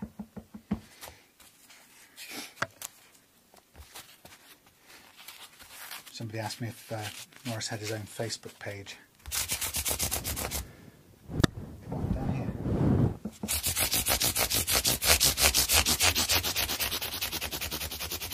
Morris says no, he doesn't. Except We Love Guitars is his Facebook page. Hey Morris.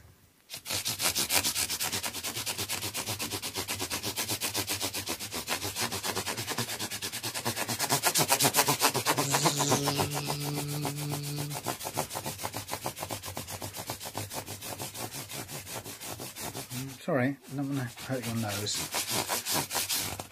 You know what goes on up here, right? He doesn't get freaked out, which is quite good. He's very unfazed by guitar work. I'm 2400 now.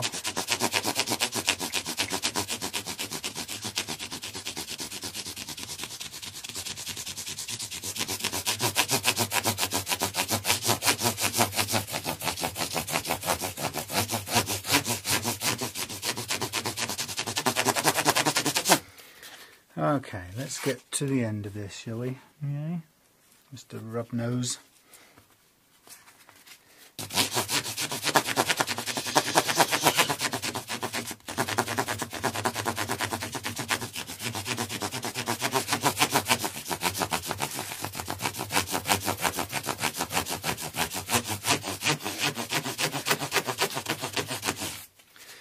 Yes.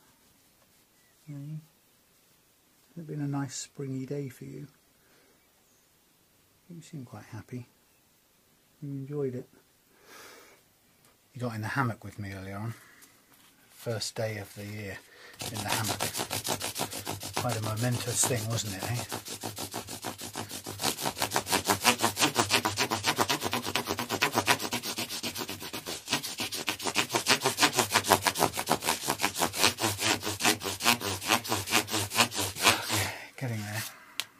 36 onto 4000. Yeah, so I've got about 4 or 5 different fret leveling methods here now. It's alright, Morris, don't worry. I'm not going to hit you.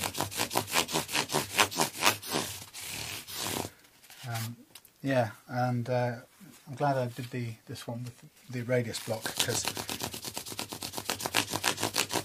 it's quite straightforward and takes any of the worry of getting of going too far away. It's a very efficient way of getting the radius, getting it levelled with the right radius on afterwards. Although getting the radius precise to 9.5 isn't really that critical. As long as the frets are level and they're polished, the fingers don't really care if they're 9.5 or 10 or 9.25.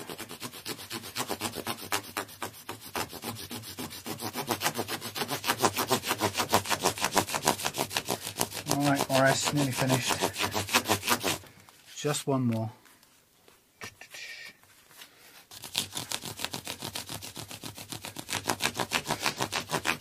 He doesn't mind the hoover either, the vacuum cleaner.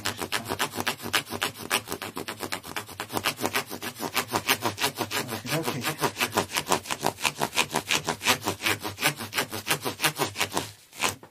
There we have it. So that is the polishing cycle done. That is the fret leveling, reshaping or reprofiling and polishing done. Now what I can do is turn it over and just unpick the tabs that were holding the paper in place, which kind of makes it easy just to pull them to one side, and then we can turn it over again and pull them off.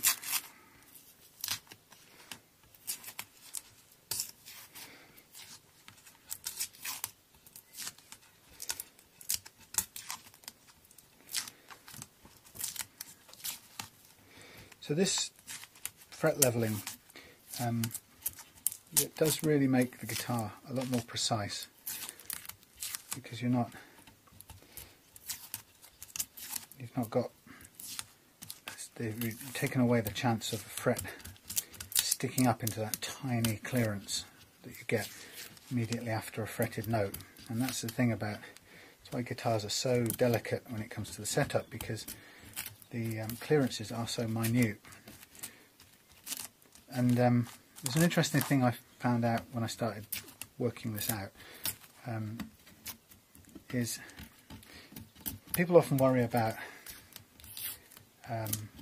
if people see me adjusting the action over the first fret to make a playable, really easy to play guitar, and some people get a bit nervous, like, oh, well, you know, the manufacturers surely set it the right way, and why are you doing that?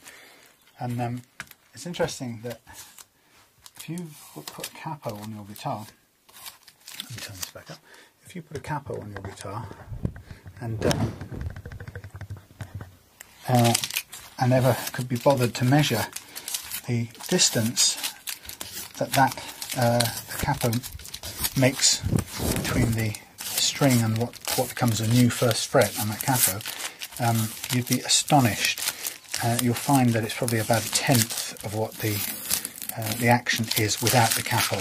And the point is, of course, is you'll find that you can play the guitar perfectly well with the capo on. It doesn't need the huge amount of space that you've got between the strings and the first fret when you take the capo off. Okay, off you go, Morris. Don't like those chemicals, don't blame you. So the point is, I took my cue from what the capo was telling me, because I started to work out that these gaps, the distances were too great, and they only had to be a tiny bit more than they should be, and they would upset the intonation, which is what my most interesting kind of discovery was, and I started doing this. So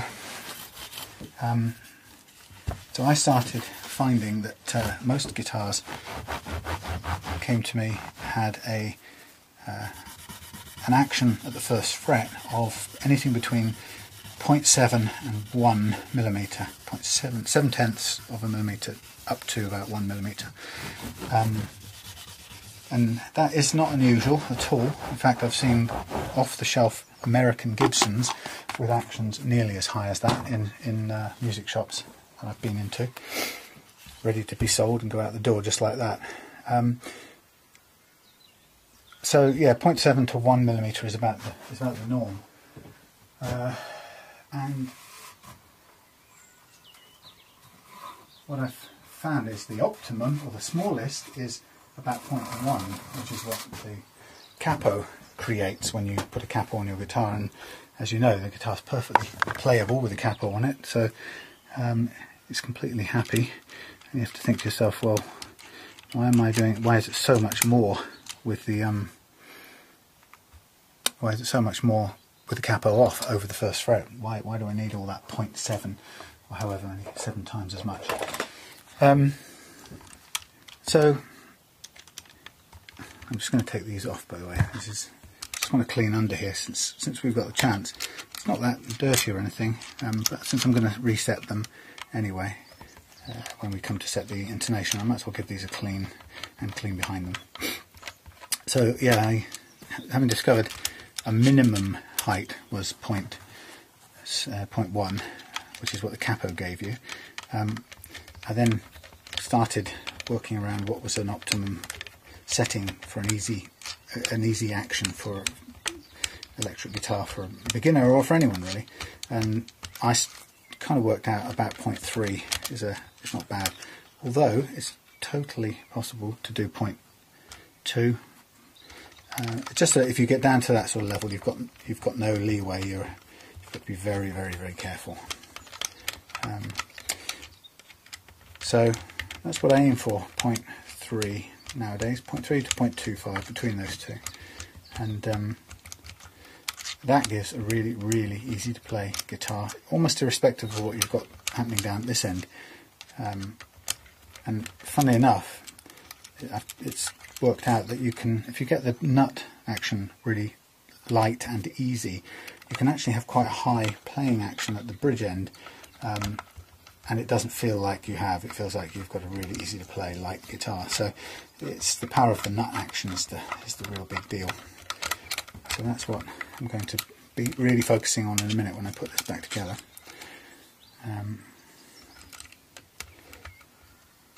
These the sprungs I'm taking off right now. Oh wow, look at that sun.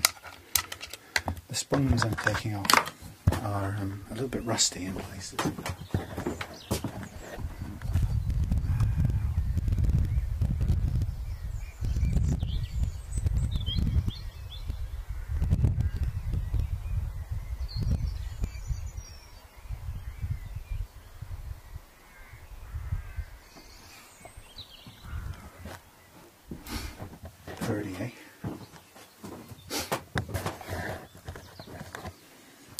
Yes, we've got slightly rusty springs, but it's not a problem, they still work.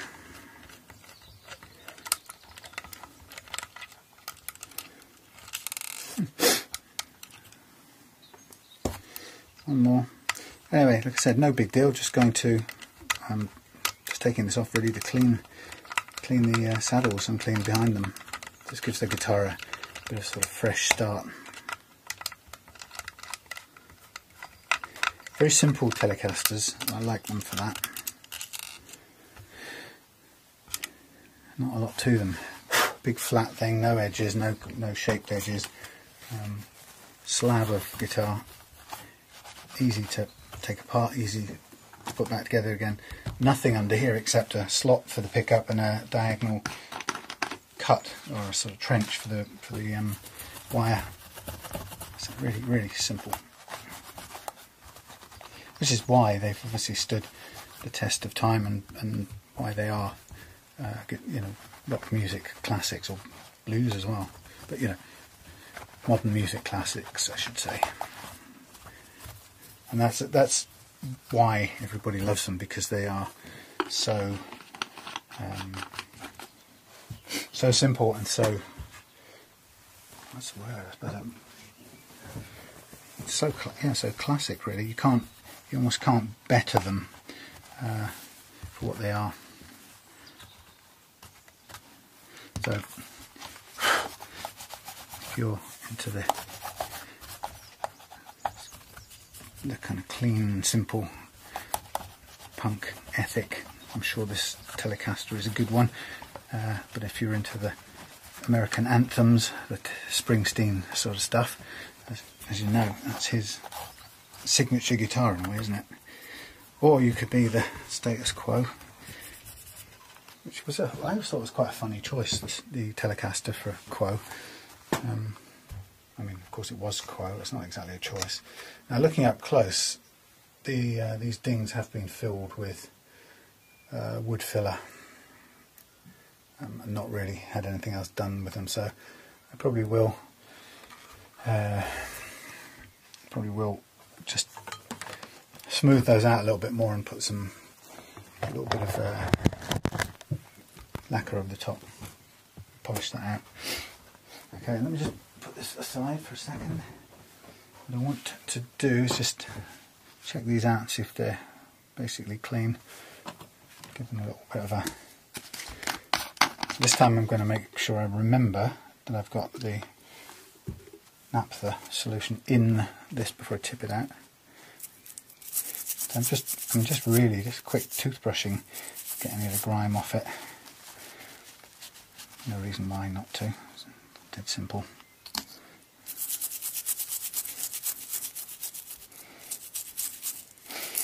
Okay. So it won't be long now. I'm just going to clean these bits, put them back together again very quickly, and then we'll restring it. Set a basic action, set the neck relief, and then kind of home in on a more accurate playing action, and then take care of the nut settings. Looks pretty good actually. Looks like somebody's thought about it in the past. It's had some, what looks like some graphite put in there as well, so it shows somebody knows what they're doing, thinking about making it play.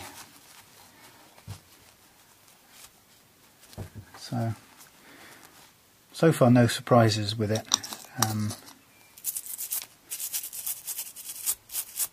These standard series things, there is nothing that flash about them, and it's the sort of point in a way. They are kind of unadorned, but they're very good quality, and you could, if you wanted to upgrade the pickups, a perfectly good start point for doing that.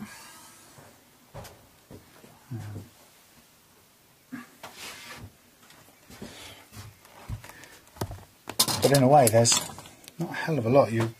Apart from switching out pickups, the tuners are pretty good quality. Nothing to worry about. So there's not an awful lot you'd really want to do. It's definitely just get on and play type of guitar.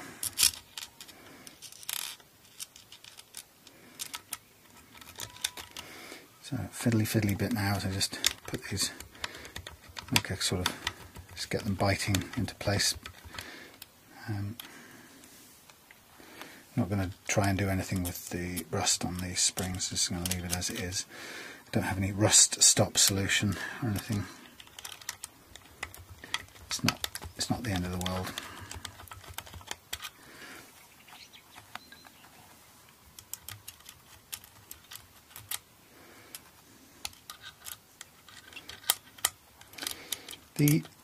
One of the things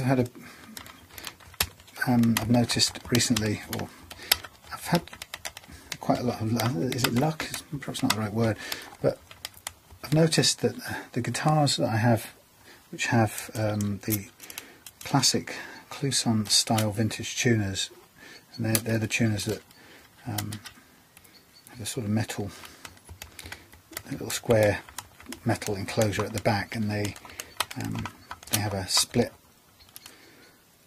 The shaft is split and you put the string down inside it as you wind it on.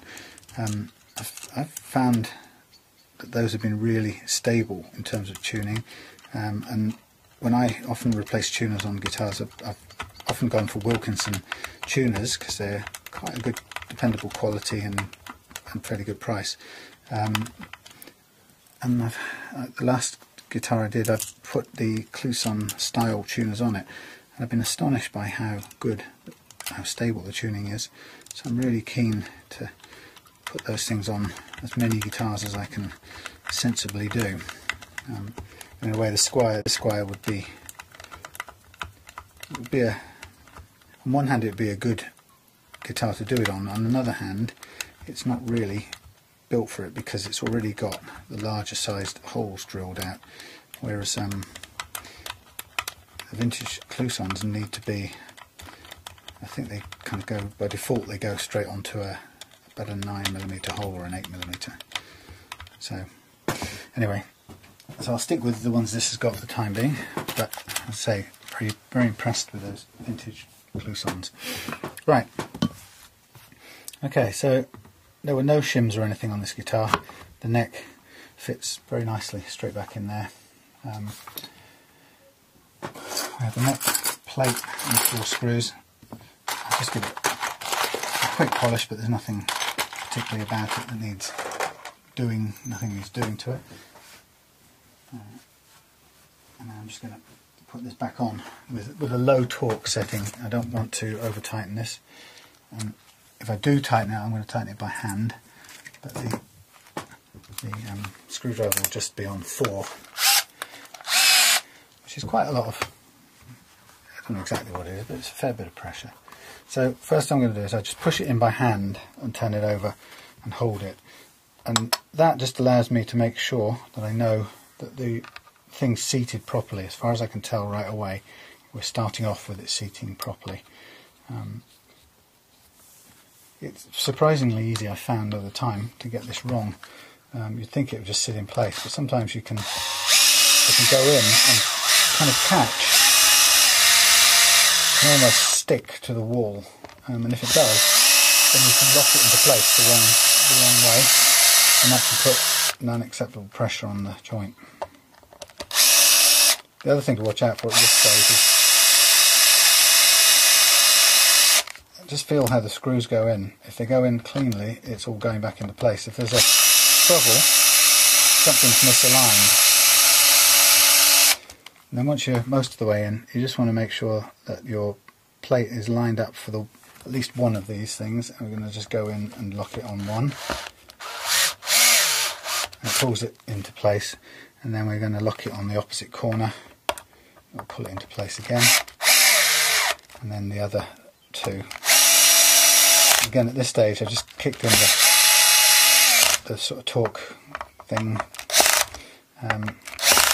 That's only a certain amount. It's not a huge amount of pressure, but it's not putting that joint under any excess load, and it's quite nicely attached. So there we have it. Neck back on, everything lovely, happy, ready to go. At this stage, I'm just going to put a little bit of oil on the fingerboard. I'm going to put this guitar off to one side while we switch guitars and go back to the Explorer. This is quite cool. I'll have finished 2 in one day. Amazing. Which means I can take it easy tomorrow, especially if it's a bit sunny and Claire and I can hang out a bit instead of having to spend the day rushing to finish a guitar.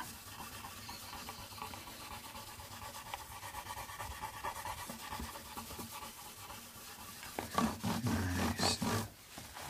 So I'll just wipe off the excess and let that stuff, what's there, sink in a bit. So beautiful, back together again, everything ready to go. Fret's done. I'm just going to hang it up now and leave it for a little bit and switch to the Explorer again. Let's make this stay in one place, please. I don't want it to fall out. Stay. Thank you.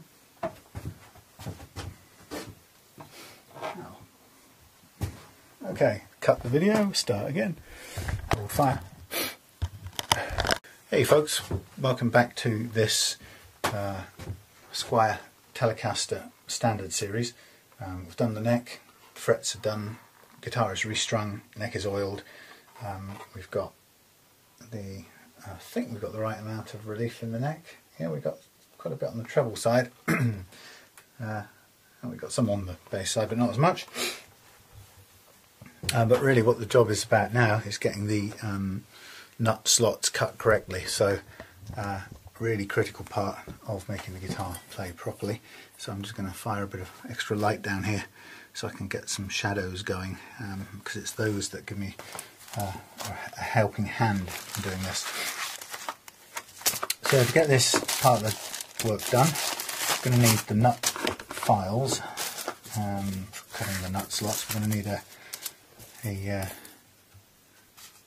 feeler gauge, and we're going to need some extra, what do we call them, welding nozzle cleaners, little things that kind of double up as nut files. They're quite useful actually.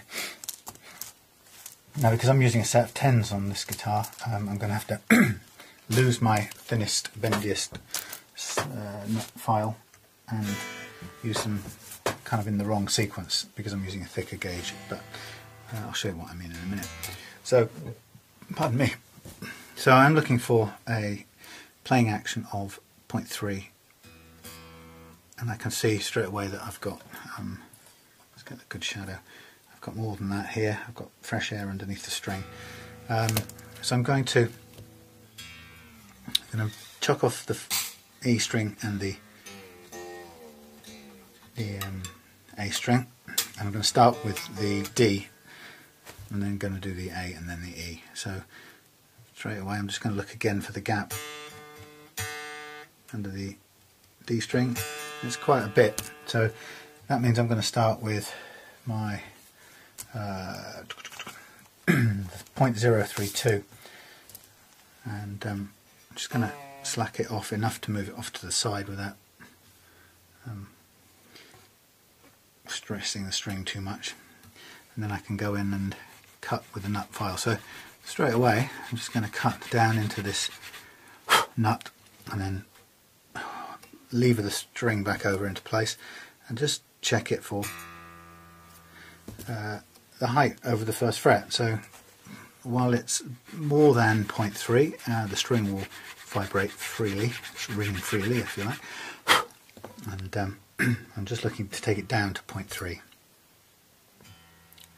and I can see the shadow, I can see the string moving as I press it down onto the feeler gauge, and it tells me I've got a little bit more to cut. I'm cutting downwards, backwards, so that the intonation of the launching point of the string is the front edge of the nut, not the back edge. So we're almost there with this one. And with this process, it's a matter of really just doing this very, very slowly and taking a little tiny bit at a time. You can always take a bit more off. You can't put some back on if you've gone too far. Very nearly there. So I'm just aiming to do all the strings here and get a playing action of the first fret of 0.3 on all of them. Okay, that's good for me. That's starting to buzz, which means I'm just down to about 0.3. And I'm going to use a scalpel blade, if I can find one, to just drop some, excuse me, sorry, I'm just going to poke around in here for a second. I need a blade, but I want to get one out without chopping my fingers off. Right, there we go. Yes, so I'm going to just put a little bit of graphite into the slot, the one I've just done. It had some in there before by the looks of it, because it's got some discoloration or dark colour in there.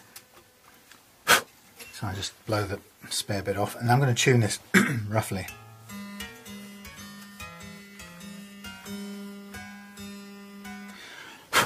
Only roughly. It doesn't have to be exact. All I want really is to put the neck under a bit of load, and then I change over my file I use, and I'm going for the next one down, and I just want to be able to again pull that off to one side, and I'm looking for the same 0.3 over the first fret.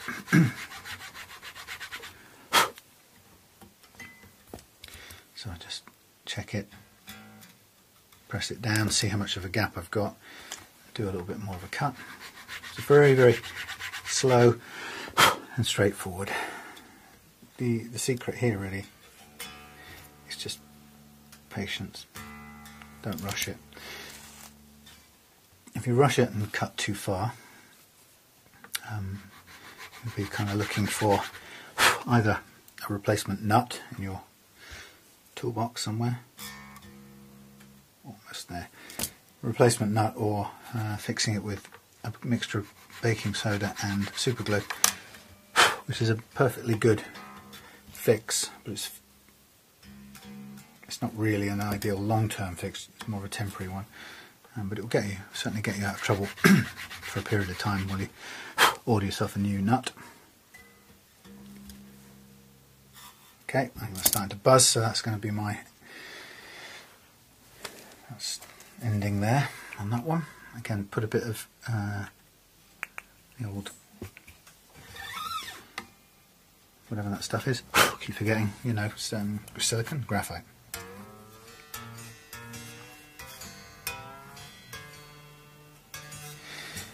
And again, just tightening it up to put some more load on it.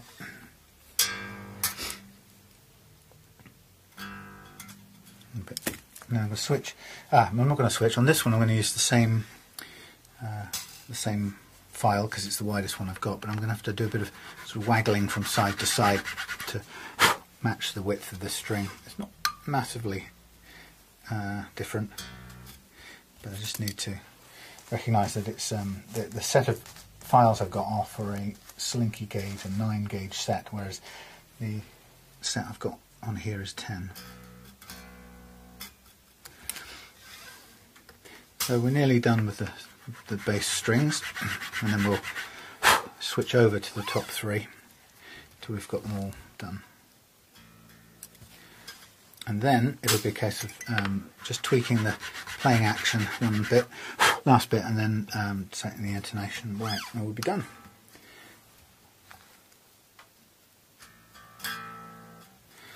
Looking forward to playing this guitar a bit as well.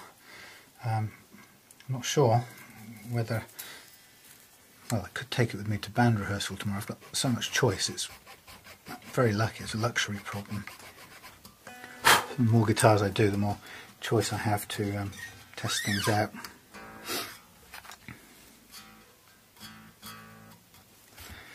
Actually, this is a nice guitar, but I don't think I'll take this one tomorrow. I've got quite a few existing options.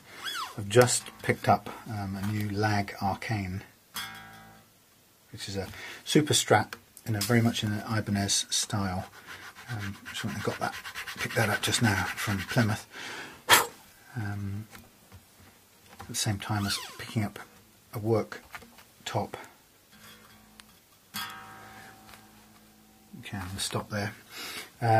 The work top, I had thought it was oak, a single, oak block, but I was mistaken. But for £15, it was still worth it, because it's going to form the next workbench in the reloved shed.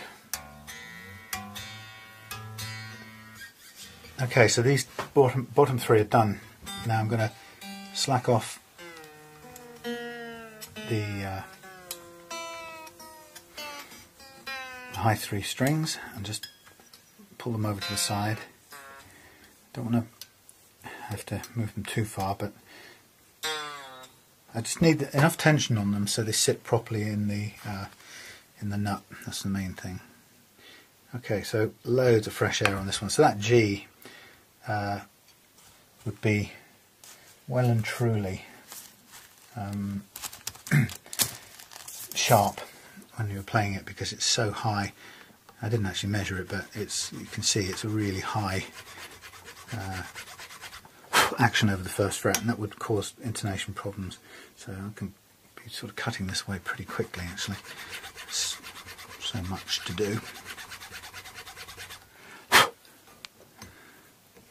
So yes, the Lag, I'm really surprised how good it is. It's a super Strat kind of guitar. It has HSS configuration, and it's very very much styled like an Ibanez, and it's got a really nice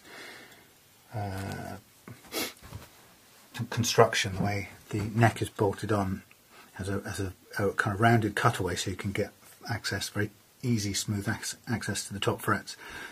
And it's a beautifully designed piece of kit, and I was incredibly surprised. I just give it a play in the kitchen on the G3 multi-effects thing, and I was really impressed. Not with my playing, of course, but with the guitar itself. Really, really was good. So I'm pleased with that, and it's gonna make a very nice relift guitar. The only blemish on the whole thing is that one of the how do you describe it? A little bit of one of the tuners is missing. It's not a critically important piece. It's just it's like a circular cover on the top of the tuner, and it's not really something that you're going to find a spare one anywhere online, and there won't be any spare parts. So it's either replace all the tuners or live with it the way it is.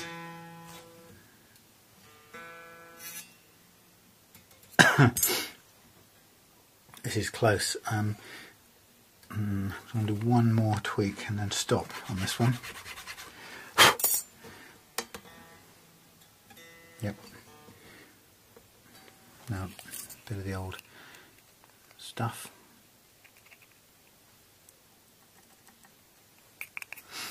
I'm forever knocking that little jar over, so the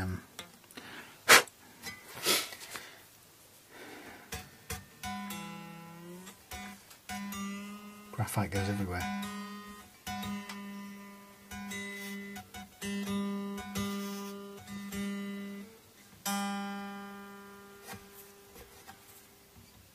Okay, let's get the other ones on. Now, anything I'm doing here in terms of the height of this action is going to increase when I put the guitar into playing position, because gravity will be off the neck, and so it's going to kind of, that gap will increase.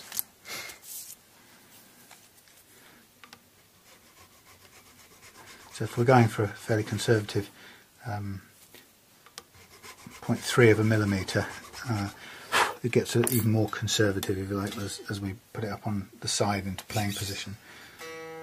So it's a sort of a safety valve.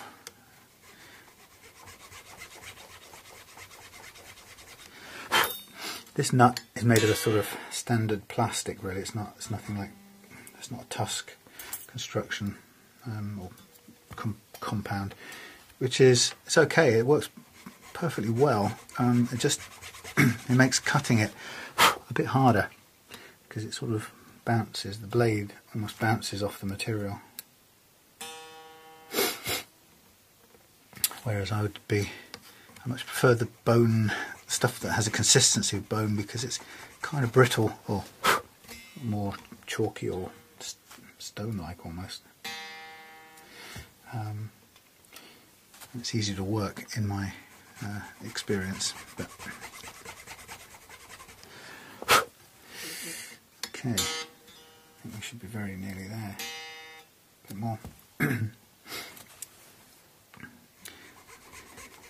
So, if you've watched any of my videos, you'll know the whole sort of story about why I do take so much time to get this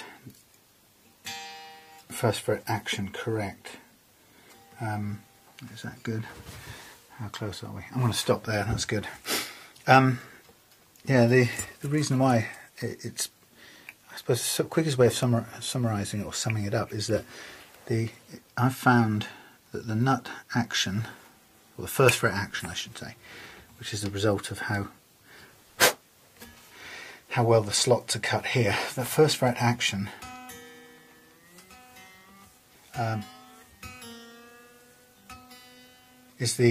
makes the biggest difference to the way the guitar plays. It's the one most profound change you can make if you choose one job to do to change or to improve how your guitar plays. It's this, and I discovered that after owning a guitar for a couple of years, which played, well, it was a beautifully made guitar, and it should have played beautifully well, and in many ways it did, except actually the action was a bit high in terms of down at the 12th fret and beyond, so that was high. But more importantly, it seemed to me like I couldn't get it in tune, and I don't know why. I couldn't work out why. No matter what I did, I would tune it up according to the tuner, it would be perfectly in tune, and then I would try and play it, and particularly if I fretted an open chord, it would sound slightly off. And I guess I'm not a great musician, but I'm very sensitive. I'm quite good at being able to hear when something is or isn't in tune, and it made it unbearable for me to try and play with this guitar with this strange out of tuneness every time you played an open chord. And I did my usual thing of running off to do loads of research, try to look everywhere online to find what would be causing this. Did anyone else have this problem? You know, of course it's all very subjective, so it's very hard to describe even when you're coming to do a Google search. You think, what am I going to say? Oh, can't get my guitar in tune, or guitar sounds like shit, or whatever. And so I just eventually found nothing that helped me at all. And it wasn't until one day well, actually the only way I found I could live with the guitar was to put a capo on it.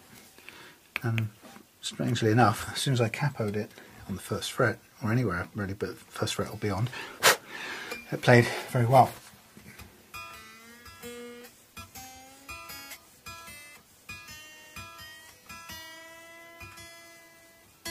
And in fact, the way I felt about it was that it became the guitar it should have been all along. And eventually it came to a point where I almost thought I was just going to live with it like that. And then it just struck me that if the capo was making it play really well, but when I took the capo off it played badly, then it had to be something to do with the nut, because all that the capo did was take the nut out of the equation. So I began to sort of just measure and look at what the nut actually did. And of course what the nut did is it made what the capo did was it made the capo made the 1st fret into effectively a 0 fret, like that. And then everything, the distances afterwards, were incredibly small, and I measured them, and it was like 0.1 of a millimetre, not the 0.9 or 1 millimetre that many guitars had. So what I did is I experimented with cutting the nut slots down to give me the same action over the 1st fret, like from the nut, the same action over the 1st fret as I would get over the new 1st fret when I put a capo on. So, and actually I did it generously and sort of stayed on the high side, but even when I went down to what we've got here now, which is 0.3 of a millimetre, instead of the usual common height, which is usually anything between 0.7 and 1. So 0.3 now gives me a wonderfully easy action down at this end to play. Two things happen. The first thing is it makes fretting chords just simple. So let's tune this.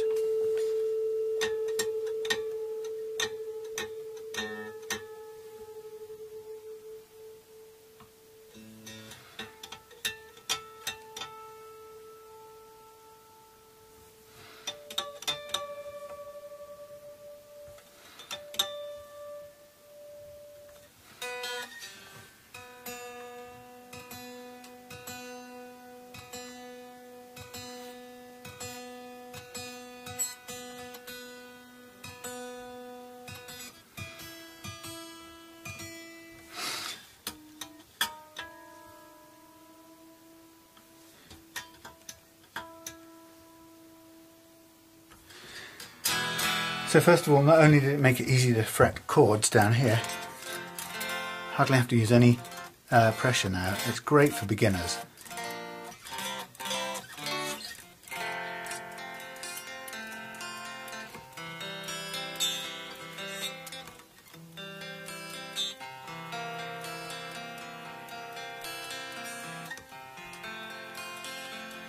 made it really easy to play the chords down there, but it also solved the problem that we had before, which was that because the strings were too high over the first fret, it was forcing, when you squeezed the chords or played the chords, what was happening is that it would force the notes to go sharp, because you have to use so much pressure to get the note to play that it would actually bend the string sharp.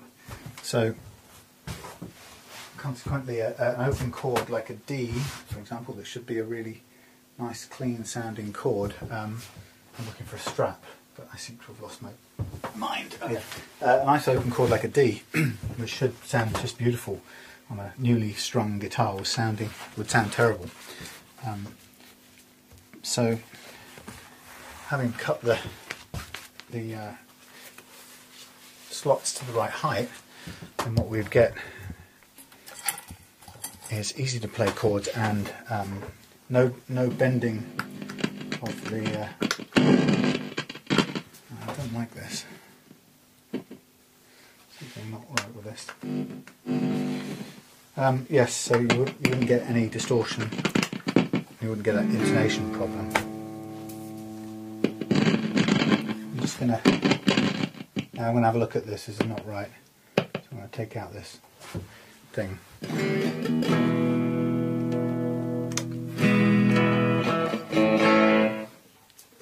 I'll take the effects off, just give us a bit of clean noise.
Right, so that's playing nicely, and the action is currently sitting at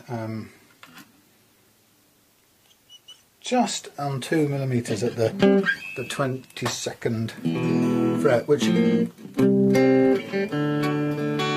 I quite like as an action. That's as high as I'd want to go. Could go lower.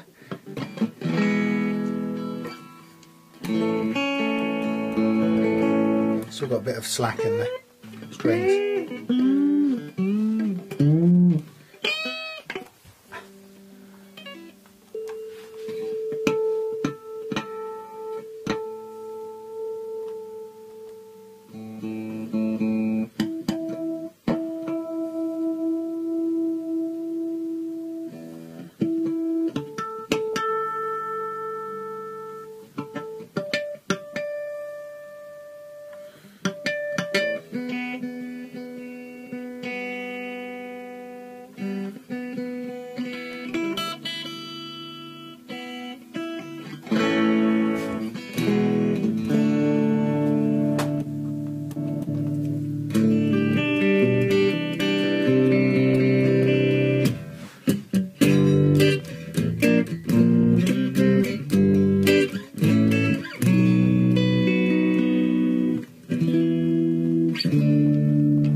Okay, bit of fiddling to do on the jack plug input.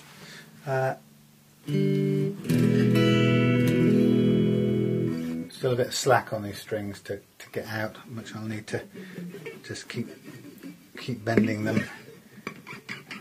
It's worth doing. I've done it a couple of times already, but do it some more.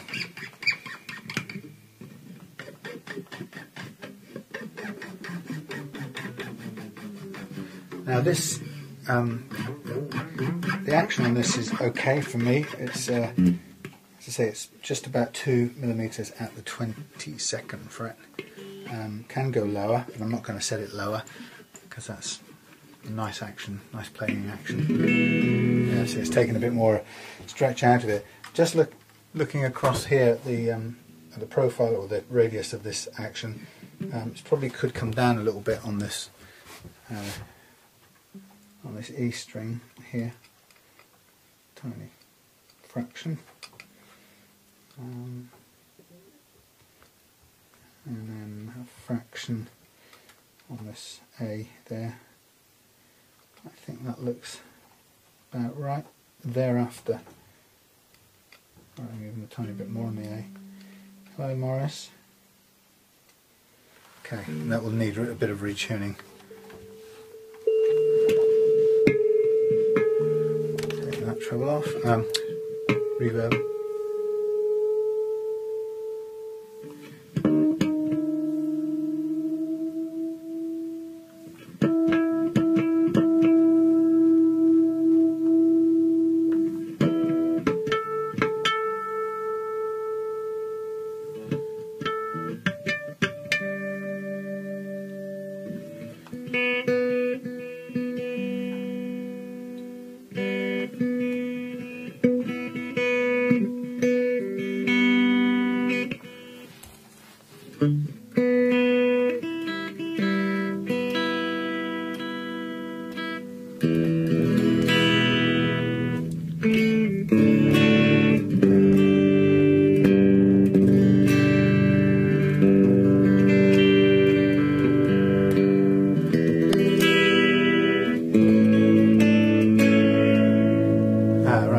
Treble turned up a bit high on there.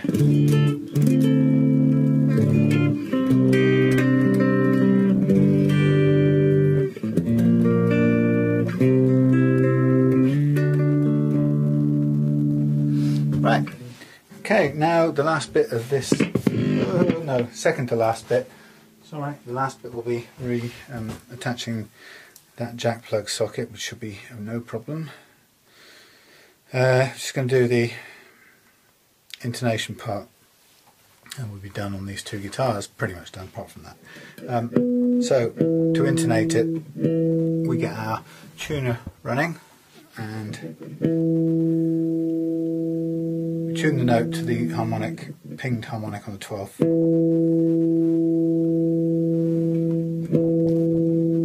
and then fret it. Now the idea here is if the string is the exact correct length for this neck, then you will find that those notes are identical, and if the note is flat, it means the string is too long, which means we make an adjustment to take the saddle that way, and if it's the fretted note is sharp, which it is, we then make an adjustment. We make an adjustment to pull the saddle towards the back of the guitar, and you can hear it becoming sharp as we do it, so we need to retune.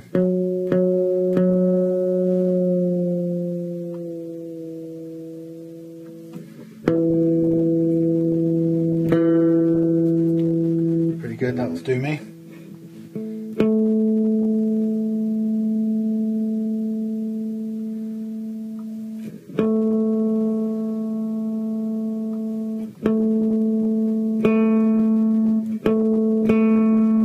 Close, very close.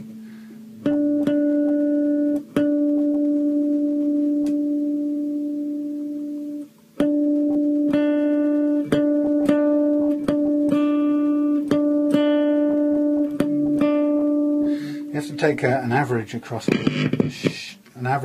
of these. That's a bit sharp, so we want to drag the saddle back a little bit.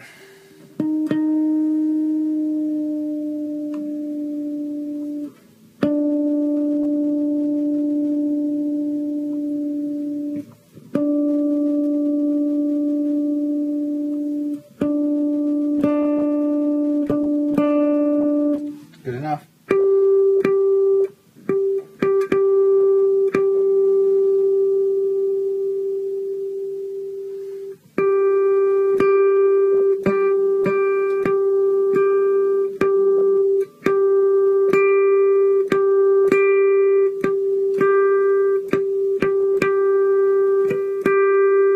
Slightly sharp.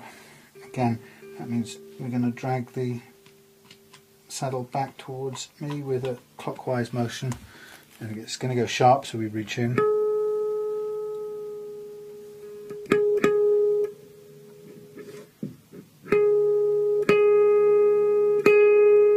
That'll do.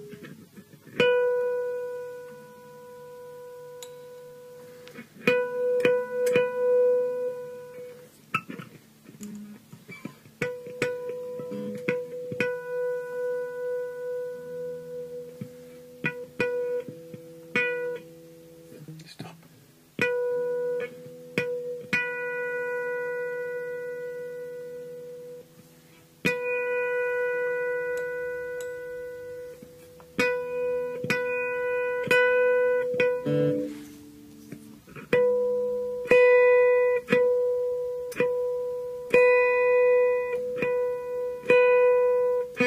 Close.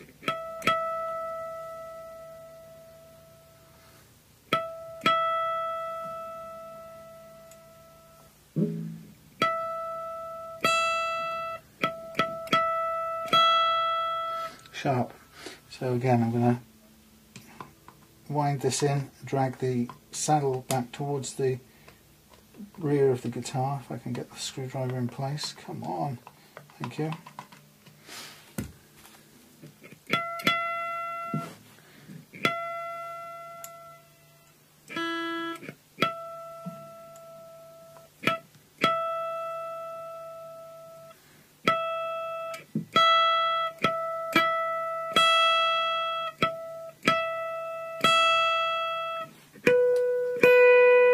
Close enough. It's good for me.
that's it for, oh, nearly, apart from, I'll take care of that off camera, because I'll take it apart quite slowly and fiddle with it, and I'll listen to the radio. But meantime, there we have it, Squier Telecaster Standard, action down here set to 0.3, perhaps just a little over 0.3 in the upright position, action down here set to just about 2 millimeters at the 22nd fret, and yeah, you know what, could do with a fraction more relief in the neck. There you go, that's just a quick last minute thing. So to get myself a little bit more relief, I'm going to go counterclockwise, which in real money, I'm doing this in the held up position, real money is kind of like that, which I don't often do in that position. So I'll just let it take effect.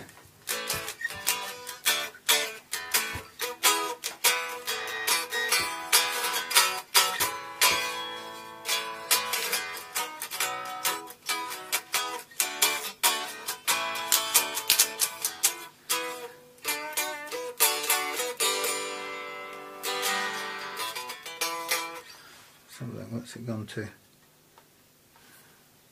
Could put the capo, which is now knocking around somewhere. There it is.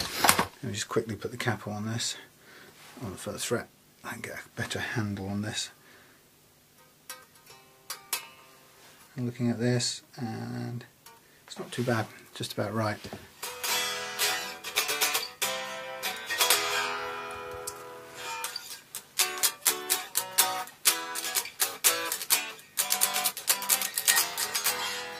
Okay, so what we have to do now is just take care of the this thing here, which is a bit crappy. So we'll, I've got a tool for exactly this occasion, wherever it is, which allows me to adjust this without having to take anything apart. Anyway, so here we have the Squier Telecaster Standard series in a sort of classic vintage creamy sort of colour. All round set up now beautifully, intonated precisely, intonated well down here, chord, bar chord playing action beautiful, and easy and light to fret chords down this end, and they stay in tune because there's no distortion of the strings, because you don't have to push too hard to get them to fret the notes down here. So there you go, a reloved guitar brought to you in the space of 2 days from the Reloved workshop. I'm Sam Deeks, thanks for spending time with me on this one, and if you're lucky enough to get this guitar, I hope you have many years of great fun playing it. Okay, see you soon on the next one.